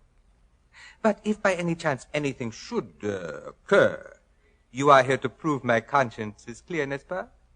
Nothing like having the greatest of all detectives as a witness to one's innocence. You two may know what you're talking about, but I assure you it's gibberish to the rest of us. Beg pardon, madame. Yes, what is it? The master's carriage, the one he ordered to take him to the station, is waiting outside. Yes, I must not miss my train. Pardon my hasty departure, but you know how it is. My dear, did you pack my goggle? It's in your medicine case, Pewis, with your toothwash and your hair tonic and your bismuth and your eye wash. My husband, Mr. Holmes, is a veritable traveling chemist shop. I hope he carries the antidotes for all of his medicines. Antidotes? You speak in parables, Mr. Holmes. And why should I use an antidote? I have merely one of my wretched sore throats coming. Ah, well. Au revoir, Dr. Watson. Au revoir, Mr. Sherlock Holmes. Bon voyage, Monsieur de Pavan.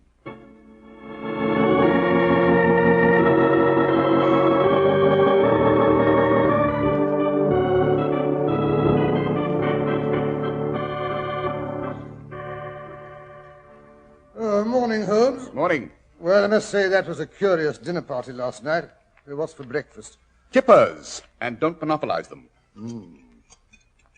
Tasty. Well, I gather Madame de Pavan survived the evening. I left word that she was to send for me immediately if she felt the slightest qualms. And if you ask me, Monsieur de Pavan was quite correct in his diagnosis. Pass the toast, please. Yeah. The old girl's stomach aches and suspicions were probably a mild form of female hysteria. I wasn't concerned in the least for Madame de Pavan's safety, Watson. It was her husband I rather wondered about. What do you mean? You haven't read the morning papers, I take it. Here, take a look at this item. Famous violinist dies in Channel crossing. Puris de Pavan succumbs to nausea and convulsions. Good Lord, what? Yes, I rather thought he might. As I suspected, the butter was poisoned. Antimony. Poisoned? Careful, Watson, you spilled your coffee. But I ate some of that butter. You ate some of it. So did everyone else. Calm yourself. The poison was all in the end portion where Monsieur de Pavan so carefully put it. The piece that Madame de Pavan cut off for herself. Yes, but he offered her the other end. Naturally, Watson. He knew she'd be contrary. Monsieur de Pavan was a very shrewd judge of his wife's character. Oh, but great Scott, suppose she hadn't turned it around.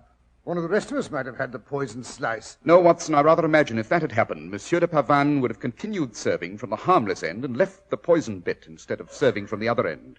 It was this, shall we say, change of direction that made me suspect he was up to no good. Yes, but look here, Holmes, it still doesn't make sense.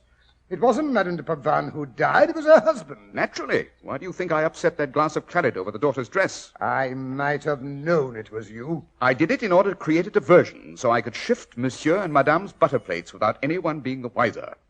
Of course, even there was no proof that the butter was poisoned. I did it just in case. Then you didn't actually know the butter was poisoned until you read the morning's paper? Oh, no, Watson, but antimony, as you doubtless remember, is rather a slow-acting poison. One of the first symptoms, however, is a soreness of the throat. I suspected the little Frenchman had taken a dose of his own poison when he inquired about his gargle. That's why I advised him to use an antidote, remember? You think he understood that warning? Quite. Well, but then why didn't he take the antidote? He knew we were onto him, Watson. Rather than face the consequences of his crime, he decided to let nature take its course.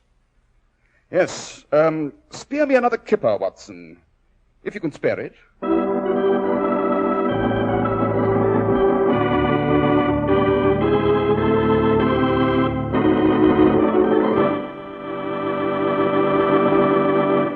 Well, that was a lurid dinner party, Dr. Watson. Yes, Mr. Harris. Meals with Sherlock Holmes were often rather rough on the nervous system. Oh, the doses of bicarbonate I used to consume. Well, that's neither here nor there. I dare say you'd like to inquire about next week's story, Mr. Harris. That's right, Dr. Watson. What are we to have next week? No more poisoned butter. That I can promise you. No, next week I think I'll tell you how Holmes and I encountered a strange 17th century highwayman on the wilds of Hampstead Heath. He was known as Jack-o'-lantern because he carried a lighted skull for a lantern. There was another Jack in the story as well, a Jack of diamonds.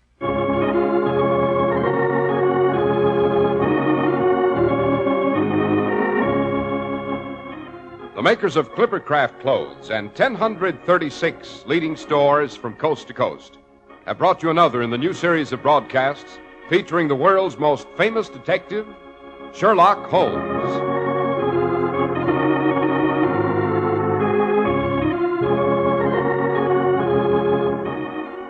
Our stories are based upon the character of Sherlock Holmes, created by Sir Arthur Conan Doyle.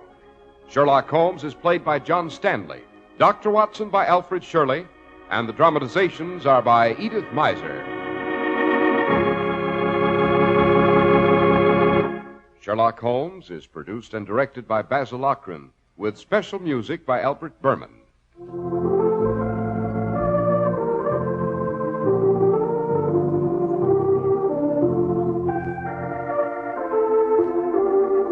If you don't know your Clippercraft dealer, write Clippercraft, 200 Fifth Avenue, New York City.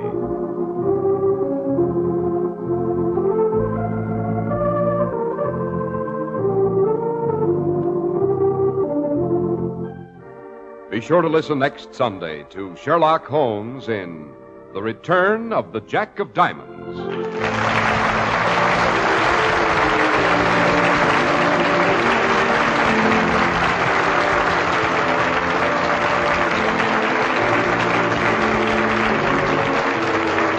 Cy Harris speaking for Clippercraft Post. This is the Mutual Broadcasting System. Welcome back. I should mention that the one episode from this John Stanley run that I've not been able to lay my hands on has been the case of the Jack of Diamonds, or Jack of Clubs.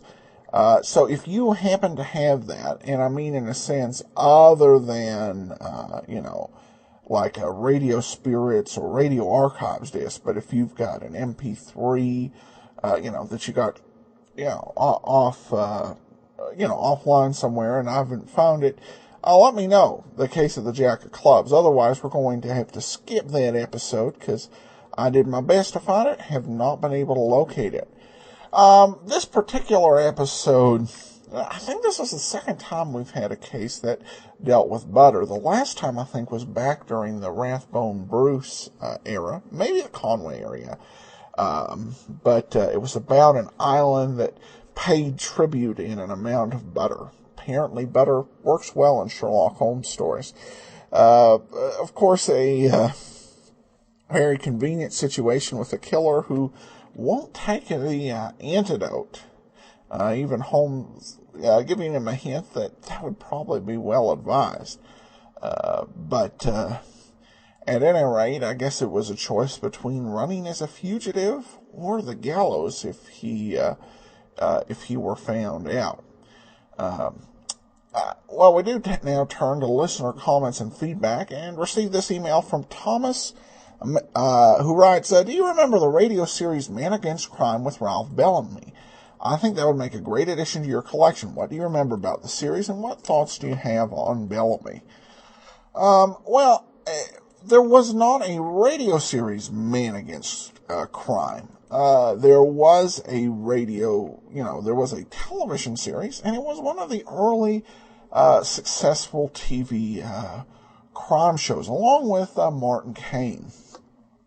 And Bellamy, at this point in his career, was a bit of a aging actor, but he still turned in a very solid performance. It was much in the radio tradition, the way that the scripts were written and the way that they played out. I've watched a lot of the 1950s detective radio shows, and really, or television shows, and this was one of the better ones. He was very competent and skilled in the way that he handled himself, and even though there were a few parts, some folks have complained a lot about the about the romantic roles. He just seemed a little old to some people for some of the women who ended up playing in the series. But I will consider some of the TV episodes for future episodes of Video Theater, and hopefully we'll have some of those for you later on this year. I think it's an above-average crime drama, and most of the time you'll see it not under the title of Man Against Crime, but Follow That Man. That was the syndicated title, just like Dragnet was syndicated under Badge 714. So, thanks so much for the comment. We also received a comment through Facebook. Tommy comments on Facebook, I'm a new fan to your podcast and love hearing the old school terminology. Confounded is the funniest. Sherlock Holmes loves it. Thanks for the podcast. Well, thanks so much. Confounded's a great term, and I found myself occasionally using it, not only listening to old-time radio, but reading near a wolf, I'll exclaim aloud, confound it! I guess it's better than a lot of things you could say. Right, and then we also have an iTunes app review. A listener writes, if you love listening to old-time radio, you need this app. Well, thank you for your kind review. It's much appreciated. That will actually bring a close to today's episode of Sherlock Holmes. Join us tomorrow for yours truly, Johnny Dollar, and we'll be back next Thursday with another episode of Sherlock Holmes. Well, this episode is brought to you by the financial support of our listeners. Thank you so much for all your support. It's truly appreciated. And now it's time for today's episode, the Emil Carter matter. And apologies in advance for the sound quality. Wrigley's Spearmint Chewing Gum, the refreshing, delicious treat that gives you chewing enjoyment, presents for your listening enjoyment John Lund as Johnny Dollar. Are you the man from Hartford? Huh? What was that? Are you the insurance investigator? Yes, that's right. You're here about the Emil Carter shooting? Yes, who is this? This is Janet Lake. Is this a gag? No, it isn't a gag. Oh, it's about time you gave yourself up, isn't it? No, I won't, because I didn't kill him. And why did you take a run out? I don't know. I've done everything wrong, but I didn't kill him. I want to talk to you if you'll promise not to go to the police. All right. I can promise that. How can we work it so I'll be sure? You'll have to take my word for it. I'll meet you any time you say.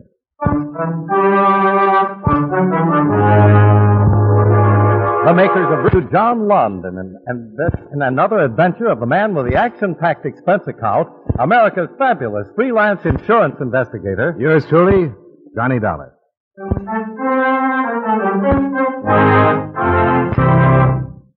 Wrigley's Spearmint Chewing Gum. Spearmint Chewing Gum gives you real chewing enjoyment. Yes, for chewing enjoyment plus Spearmint Chewing Gum.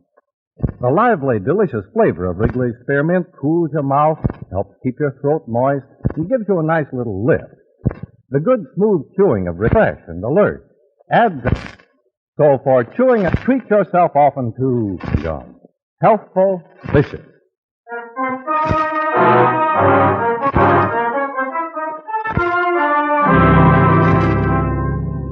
Expense account submitted by Special Investors, Columbia All Risk Insurance Company, Hartford, Connecticut.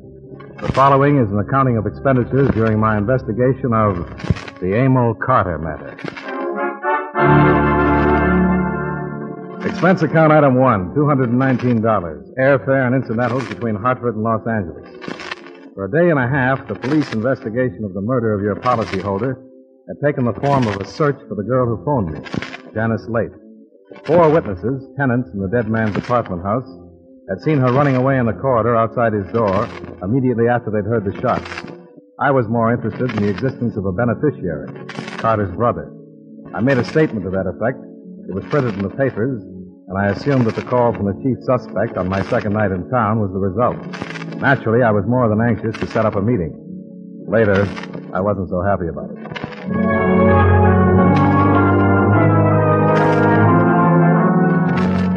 According to arrangements, I cabbed out to the harbor section, a suburb called San Pedro. There I found the address she'd given me, a sporting goods shop in front of which I was to be picked up. I stood there for about 15 minutes, admiring the fishing equipment in the window, as if I knew what it was all for.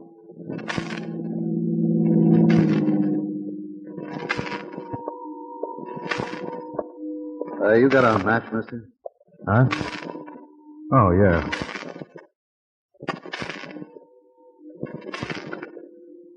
Thanks. Say, you planning a fishing trip?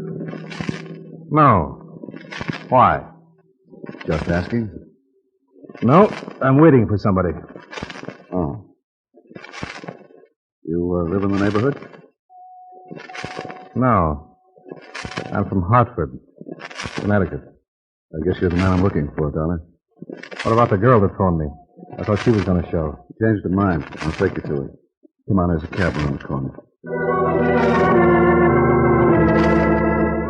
The cab turned away from the business district and continued along the waterfront toward the ocean. The man, slumped in his corner, looked almost bored, except for the fact that he smoked one cigarette after another. It was a silent trip, and in the occasional flare lit up by his smoking, I tried to study his face. It was dark, flat-featured, and at the moment, sullen. He could have been a seaman, a milkman, a mechanic, or one of the bodyguards Emil Carter had allegedly employed.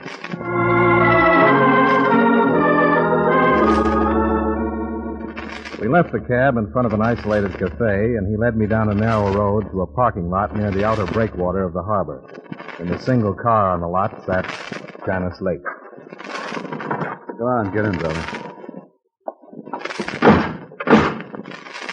He did come alone. You weren't followed. Ask him. He's gotten out of the habit of trusting people, so I wouldn't understand. I told you could count on my coming alone. I did. Maybe you deserve it, maybe you don't. What do you mean? I've read about your background, your education, start of a good career as a dancer. I can't figure how a girl like you could get mixed up with somebody like Emil Carter. You stood here a month ago to knock that into her head. Stop it, Frank. That doesn't do any good now. It never did. I didn't kill him, Mr. Dollar. I swear I didn't. Then why have you done everything that a guilty person would do? You were seen running away from the scene and getting into your car. You abandoned that. A cab driver remembers picking you up a block from where it was found. Everything you did has been done by scared killers before. I know. I did everything wrong. But I didn't kill him. I wasn't even in his apartment. To match all the testimony that says you did kill him, can you put your hands on any that says you didn't? No. When I was in the hallway, when I heard the shots, if I'd gone in instead of losing my nerve and running, I could have cleared myself. But I didn't. I ran. And then it was too late. I realized the police would never believe anything I said. What makes you think I will? I don't know. I'm just asking you to give me a chance. A chance to do what? I want to tell you what led up to that night. It doesn't make any difference how I met him or anything. I knew he was no angel, but I never thought he was all bad. I still don't. That's what 2 years of college does for you. 4 years of it, you're 100% blind. A kindergartner would have known Emil Carter for what he was, a second-class hood. Please, Frank. What's the story about that night? Emil and I were going to leave town. We were going to fly to Mexico City and get married. And we were going to South America and stay there. Emil wanted to get away from this town and the people he knew here. Well, I don't think that's worth much. Is there any way I can check it? Plane reservation? Yes, but I don't think they'll be worth anything either. They're under different names. Why the switch? Emil said there might be people who wouldn't want him to leave, and he didn't want it to leak out. Who was he afraid of? I don't know. He wouldn't tell me. He probably had a big choice. You know who? I'm knowing Tom. Give me time. Okay. What's the rest of it, Janice? We were supposed to have a date that night, but he called it off, but he wasn't feeling so good. At about 10, he called again, but he changed his mind about marrying me. What reason did he give? He didn't give any. He hung up. I went right over to his place to try to find out. When I got there, I stopped right outside his door because I heard him talking to somebody. What about? I couldn't understand the words. I started for the door again, and when I heard the shots, I don't know what happened to me except that I thought whatever was happening was somehow my fault, and I ran. That's all I know. That's all? Yes. Did you hear the other voice? Could it have been a man? I don't know. But there must be a way to find out who was in there with him. Well, I'm only as good as the material I have to work with, and you haven't given me any. You won't try to help? I'll do what I can, but don't go making plans for a happy future. And you won't tell the police? About meeting you? I doubt they'd believe me if I did. Okay, you can phone me if you think of anything. All right. You coming with me, Frank? Now, maybe I can con Dollar to that cafe. I want to talk to him. Can you afford a cup of coffee, Dollar? Temporarily, yeah. I got an expense account. No, let's go. Don't bother memorizing the license number. It won't lead you any place. It's rented. Thanks for telling me. It's not generally known that Janice has a brother, is it? Do you think she has? Well, you're too young to be her father. You don't act like the man scorned. Tell me, why do you think a man killed Carter? I didn't say that, did I? You asked her if it couldn't have been a man in his apartment? That was a question the insurance company wanted me to ask. He carried a life policy with his brother as beneficiary. We can't find it. I hadn't even thought of that kind of an angle. Neither of the police. It's open and shut against Janice. Do you think she's guilty? No. Can you prove it? No. Do you have any other brilliant answers? Yeah, do you know Emil Carter was married? You could be tossing some bait in to get them off your sister's trail. I'm not. A common law wife. Been paying her $1,500 a month to keep it, among other things, a secret. He dropped out of sight, that payment would stop. Why didn't Janice tell me this? Because she didn't know. You didn't tell her? No, I had a better idea, but it backfired. Janice has got me to thank for this mess she's in. I tipped Carter's wife that they were leaving for Mexico, but how did I know Janice would go storming up to Carter's apartment? I don't know, but I wish she'd called another detective. Looks that bad for you? Couldn't look worse. What's the name of this, wife? Hazel. She uses Carter? That's right. I guess I'll change my mind about that coffee. Maybe I'll see you again. Sure. Thanks for the trip.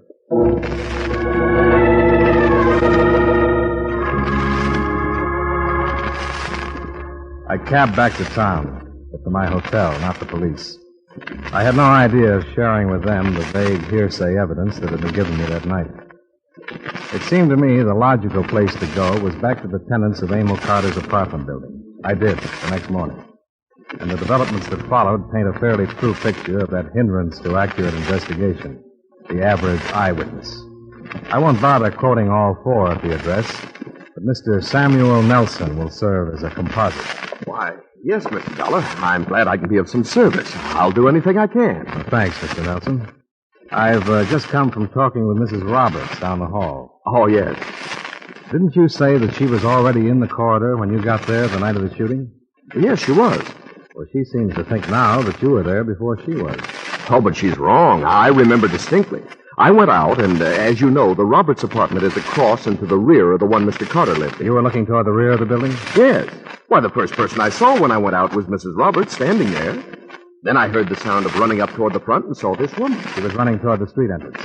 Yes, she was, definitely. So you looked very briefly toward the rear. And saw Mrs. Roberts. And then turned toward the sound. Yes. Are you absolutely positive that it was Mrs. Roberts that you saw? Well, of course I am. Was anything said? No. Oh, nobody said anything for a minute. But we were startled, you know. Now, Mrs. Roberts remembers that as soon as she came out and saw you, she asked you what had happened. Well, she's wrong. She was there when I came out. And if she said anything, I didn't hear her. Could it be that you expected to see Mrs. Roberts where you'd so often seen her? And that after a glance that took maybe a second, your mind automatically said, that's Mrs. Roberts? Well, Mr. Dollar, I know what I saw. What's the meaning of this? It's just possible that there was a second woman mixed up in this. A woman who might have come out of Mr. Carter's apartment and instead of bolting toward the front entrance, headed quietly to the rear and out the back way. Well, I hardly think that... Now I am confused. I was so sure. But I shouldn't like to call Mrs. Roberts a liar if she truly believes that I was in the corridor when she came out. After all, it was all so sudden and shocking. I suppose anybody's mind could play tricks.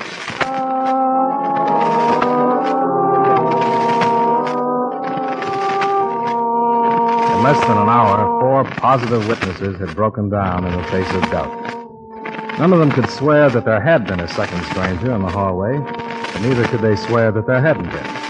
And by the end of it, none of them was certain that Janice had come out of the Carter apartment. I wondered how the police would react, and I found out from the man in charge of the investigation, Lieutenant Scott, Central Division Homicide. So you broke down their statements. You think that's quite an achievement? I didn't break them down. I asked them if they were sure of what they'd seen, and they said they weren't. Well, I'll lay you 10 to 1 that if I had time, I could go out there and make them swear that their first statements were true. But I don't have time. I've got 3 other cases to work on. Janice Late's life might depend on it. I thought maybe you'd want to be sure. Who can be sure of anything? The DA and a good defense lawyer get a hold of those people, they'll probably tell 2 other versions. That's the way witnesses are. Yeah? What makes you think this late girl is innocent? I didn't say that. I'm still dreaming about an insurance motive. Every day she stays in hiding makes the case against her stronger. She could be afraid of all the circumstantial evidence stacked up against her. To us, it isn't circumstantial. What about Carter's wife? Well, what about her? Have you questioned her? No more than we've questioned his other relatives or friends. Now, look, we've got a case against Janice Late Dollar, and when we get a case, we don't start out to break it down. If we did, nothing would ever get settled. Okay, Lieutenant. Sorry I took up your time.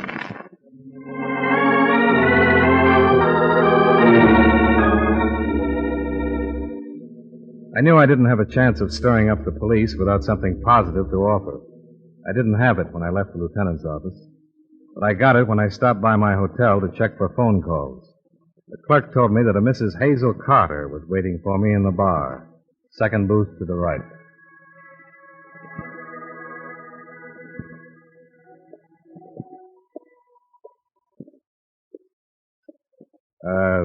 Mrs. Carter? Yes? My name is Dollar. Oh, yes. Would you like to sit down? Thank you. Why did you get in touch with me? I think we have a common problem. The death of my husband. I thought you didn't talk about the marriage. I haven't for a long time. Not because I didn't want to. But I have been notified by the brother of Janice Late that I was called a possible suspect. Yes, your name did come up. Naturally, I'd like to do away with that suspicion. With a semi-legal arrangement that comes close to blackmail, I can't say that I blame you. How do you plan to do it? I want you to tell me how to go about offering a reward for any help in bringing about the arrest of Janice Late. Reward or the price of getting the pressure off? Couldn't we go to your room to talk about it? Sure, Mrs. Carter. I'm anxious to hear the amount we're bargaining for.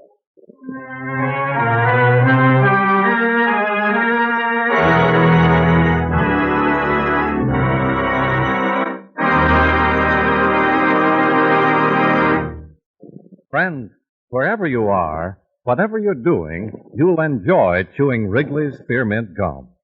Chew Wrigley's Spearmint while you're working. The lively, full-bodied flavor of Wrigley's Spearmint gives you a refreshing little lift. The smooth, pleasant chewing of Wrigley's Spearmint Gum helps keep you feeling relaxed and satisfied. Makes your job seem easier. Chew Wrigley's Spearmint Gum in your home, when you're out walking or driving, when you're enjoying sports and other activities. Wrigley's Spearmint Gum tastes good anytime, and the natural chewing aids digestion and helps keep your teeth bright and attractive. Yes, wherever you are, whatever you're doing, you'll enjoy chewing Wrigley's Spearmint Chewing Gum. Healthful, refreshing, delicious.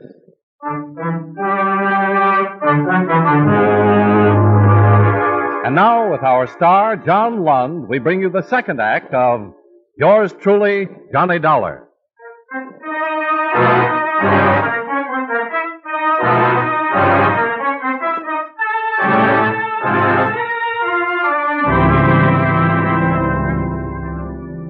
Mrs. Emil Carter was a rather plain, brown-haired woman who appeared to be slightly older than her dead husband. As she talked about him in my hotel room, it seemed as though she were discussing something she had lost a long time ago. It was hard to decide whether she was bargaining for a frame to be put around Janice Late or was sincere about the reward. I knew that sooner or later the truth about our marriage would come out. I was almost relieved when Janice's brother phoned and said that he told you. Then at least I had someplace to go. You always had the police. I've heard that in these situations, widows are almost automatically suspect. Well, in your case, that's not hard to understand, is it? No, I suppose not. You knew your husband was leaving the country. Yes. You knew that his $1,500 a month payoff to you was likely to stop. Yes, but I don't see how killing him would change that. I know this isn't the time to think of myself, but with him gone, there's nothing for me. He left me nothing. Then there's the chance you were just plain in love with him. You didn't want him running off with someone else. I was in love with him. But during the years of being separated from him, I've gotten over any feelings of jealousy. When I heard that he was leaving, I talked to him on the telephone.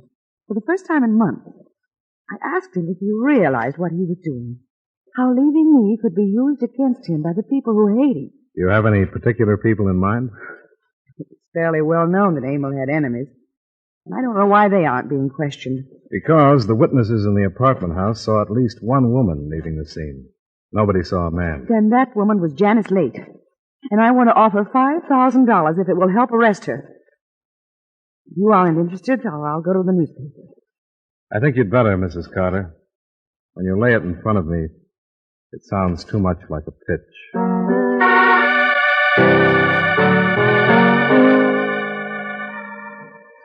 Her story made the front page of the paper I bought under the heading, Cooling Murder Sparked by Reward Offer of Mystery Widow. And strangely enough, it sounded sincere, not slanted toward Janice Late as I'd halfway expected, but offering $5,000 for any information leading to the arrest and conviction of the person or persons guilty of murdering Emil Carter. I didn't know how the police were faring, but as far as I was concerned, reaction set in almost immediately.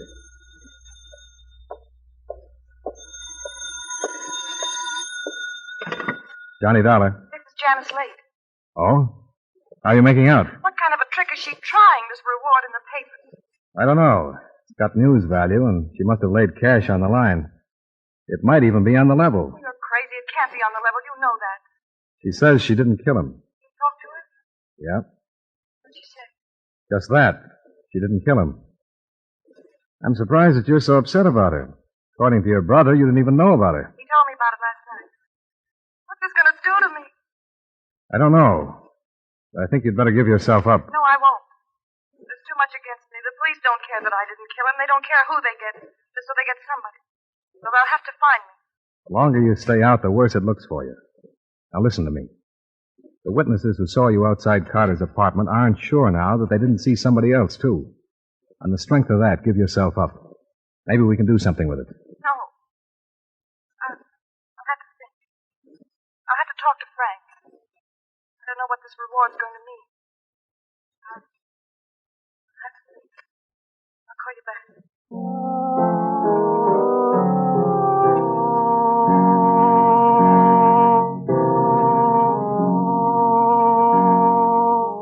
The phone rang again about an hour later.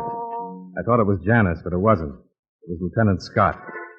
He had a confession to Carter's murder that he wanted to talk to me about. It was made, he said, by a man who claimed that he was Janice Late's brother. The news spread fast. It was on the radio at the cigar stand as I left the lobby of my hotel. This brother of hers says he knows you, that he met you last night. Yeah, I guess he did. He says you met Janice Late and him at the beach. She phoned me, Lieutenant. Could have been a crank. Could have been anything. Well, I met them. Nothing they said would have done you any good, so I didn't bother you with it. Bother me with it? With what we haven't had, did you think that picking up a suspect would bother me? Well, you know my racket. Sometimes I have to give my word about running to the police. If I get out of the habit of keeping it, I'm going to miss a lot of bets. Yeah. Last night, did he question you as to why you thought a man might have killed Carter? Oh, yeah. I was thinking of the beneficiary. He said that when you mentioned that, he figured you had something on him, and when the reward was posted, he decided to give himself up. You sound like you don't believe him, Lieutenant. To be honest, I don't know. You think he's protecting his sister? I said I don't know. You want to talk to him? If it'll help. Well, it might. I'll send you in.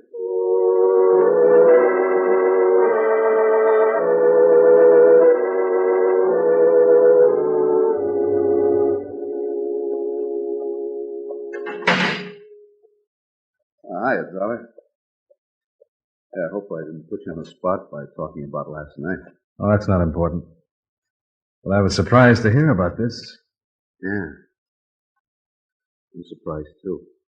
What do you mean? Well, about the whole thing. Never thought I'd go this far. To get rid of people who were hurting you. Murder is pretty far. You think it was worth it? Who knows? But I had to get her away from that overrated punk. I didn't show for 10 years to see her tie up with a guy like that. Been taking care of her that long? Long? Oh, beef. I was a kid with nobody taking care of me, and I wasn't going to let that happen to her. Maybe I spoiled her, I don't know. But after going that far, I couldn't stop when Carter got hold of her. I don't think you killed him. Neither did that cop, but I did. When I found out he was taking her out of the country, I went up there and had her out there. I thought you told me you called his wife. I did, but she wouldn't do anything, so I said I would. She told me she went to see Carter. Talked to him about how wrong it was. That's not what she told me. What then? Well, I went there about 9:30, told him to stay away from my sister, and he laughed at me. So I killed him. After you killed him, what did you do? I just stayed in the apartment until I figured the time was right. And I looked out the door, and people were out of sight. I left. The back way? Yeah, that's right. What street did you come out on? Franklin Avenue. Mm-mm. The back way comes out on Gower. Well, maybe that was it. I wasn't thinking of what street I was in. I don't think you were there. Yes, I was. Janice didn't kill him. You kill something you hate, not something you love, and she was in love with him. Why, I don't know. She didn't kill him, I tell you. I did. Dollar. Yeah? 2 women shot each other up over in Serrano. The address is listed as that of Hazel Carter.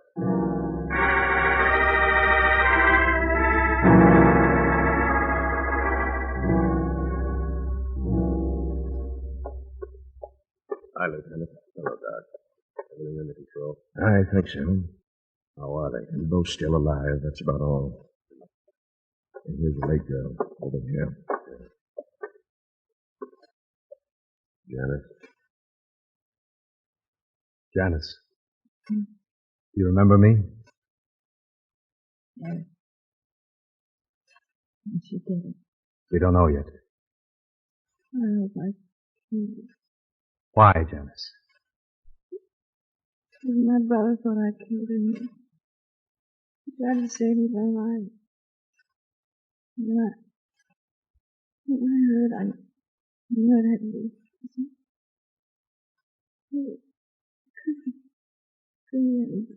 Where they were alone. With the other end. Hello, Hazel. But this... Take it easy. Did you kill your husband? Yes. He was going away with her. I didn't mean to. Going away with her. I couldn't let it.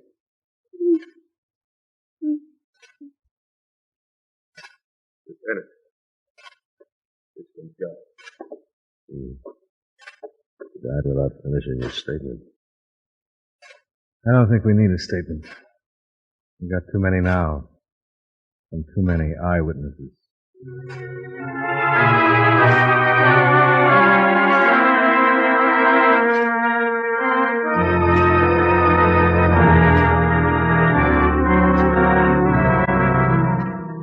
Expense account item 2, $134, miscellaneous. Item 3, same as item 1, transportation back to Hartford. Expense account total, $572. Remarks? Well, I was wrong right from the beginning. I'm not making excuses for it, but I wasn't as far wrong as the brother, Frank. If his false confession had ended it, he wouldn't have taken the rap for his sister, who he thought was guilty, but for Hazel Carter, who he was afraid was innocent. Yours truly, Johnny Dollar.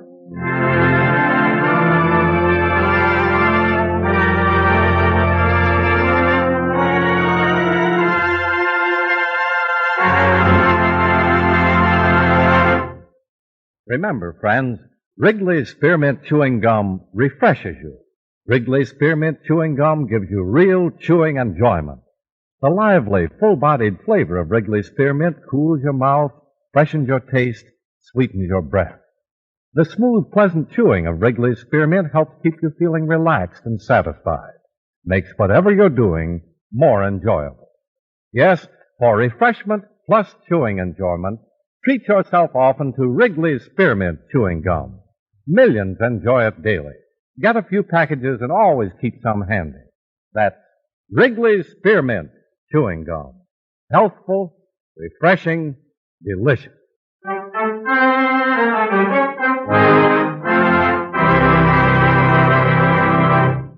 Yours truly, Johnny Dollar, brought to you by Wrigley Spearmint Chewing Gum, stars John Lund in the title role and was written by Gil Dowd with music by Eddie Dunstetter. Featured in tonight's cast were Mary Jane Croft, Hy Averback, Frank Nelson, Mary Lansing, and Hal March. Yours truly, Johnny Dollar, is produced and directed by Jaime Del Valle.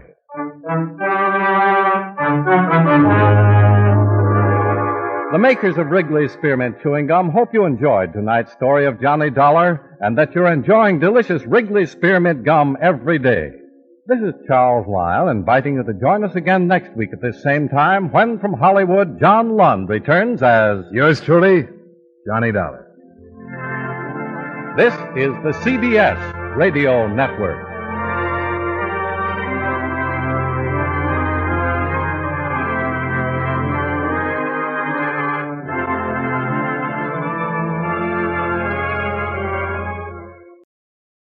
Welcome back.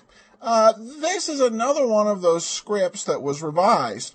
Some of the revisions here kind of interesting. The big revision, there are some changes in the plot, but the big revision was kind of a gender reversal situation. This story aired in December of 1951 as the Alma Scott matter. And basically, they flipped the gender of the characters. Emil became Alma, brothers became sisters, but pretty much the same plot. I've never seen a site reverse things just quite like this, so this was an interesting turn, I guess. All right, now we turn to listener comments and feedback. Jeremy says, Adam, love your show. Have you ever thought of adding Casey Crime Photographer? My mom got me listening to it. Keep up the good work. Well, thanks so much, Jeremy. And I have it on the list of shows that I'm going to do. It's still going to be a while yet till we get to it. So, thanks so much for listening, both you and your mother. It's truly appreciated. All right. Well, that will do it for today. We will be back on Monday with Barrie Craig, and on Friday with another episode of Yours Truly, Johnny Dollar. Also, we have our video theater. This one's more of I was on the border about doing it, but it's got William Gargan in it, and it may be a little bit more of a crime story than perhaps in some of the normal detective movies, but it's interesting, and it shows a very young William Gargan from 1938. It's called The Devil's Party, and will be up next week. In the meanwhile, you can send your comments, box 13 at greatdetectives.net. Follow us on Twitter at Radio Detectives. From Boise, Idaho, this is your host, Adam Graham, signing off.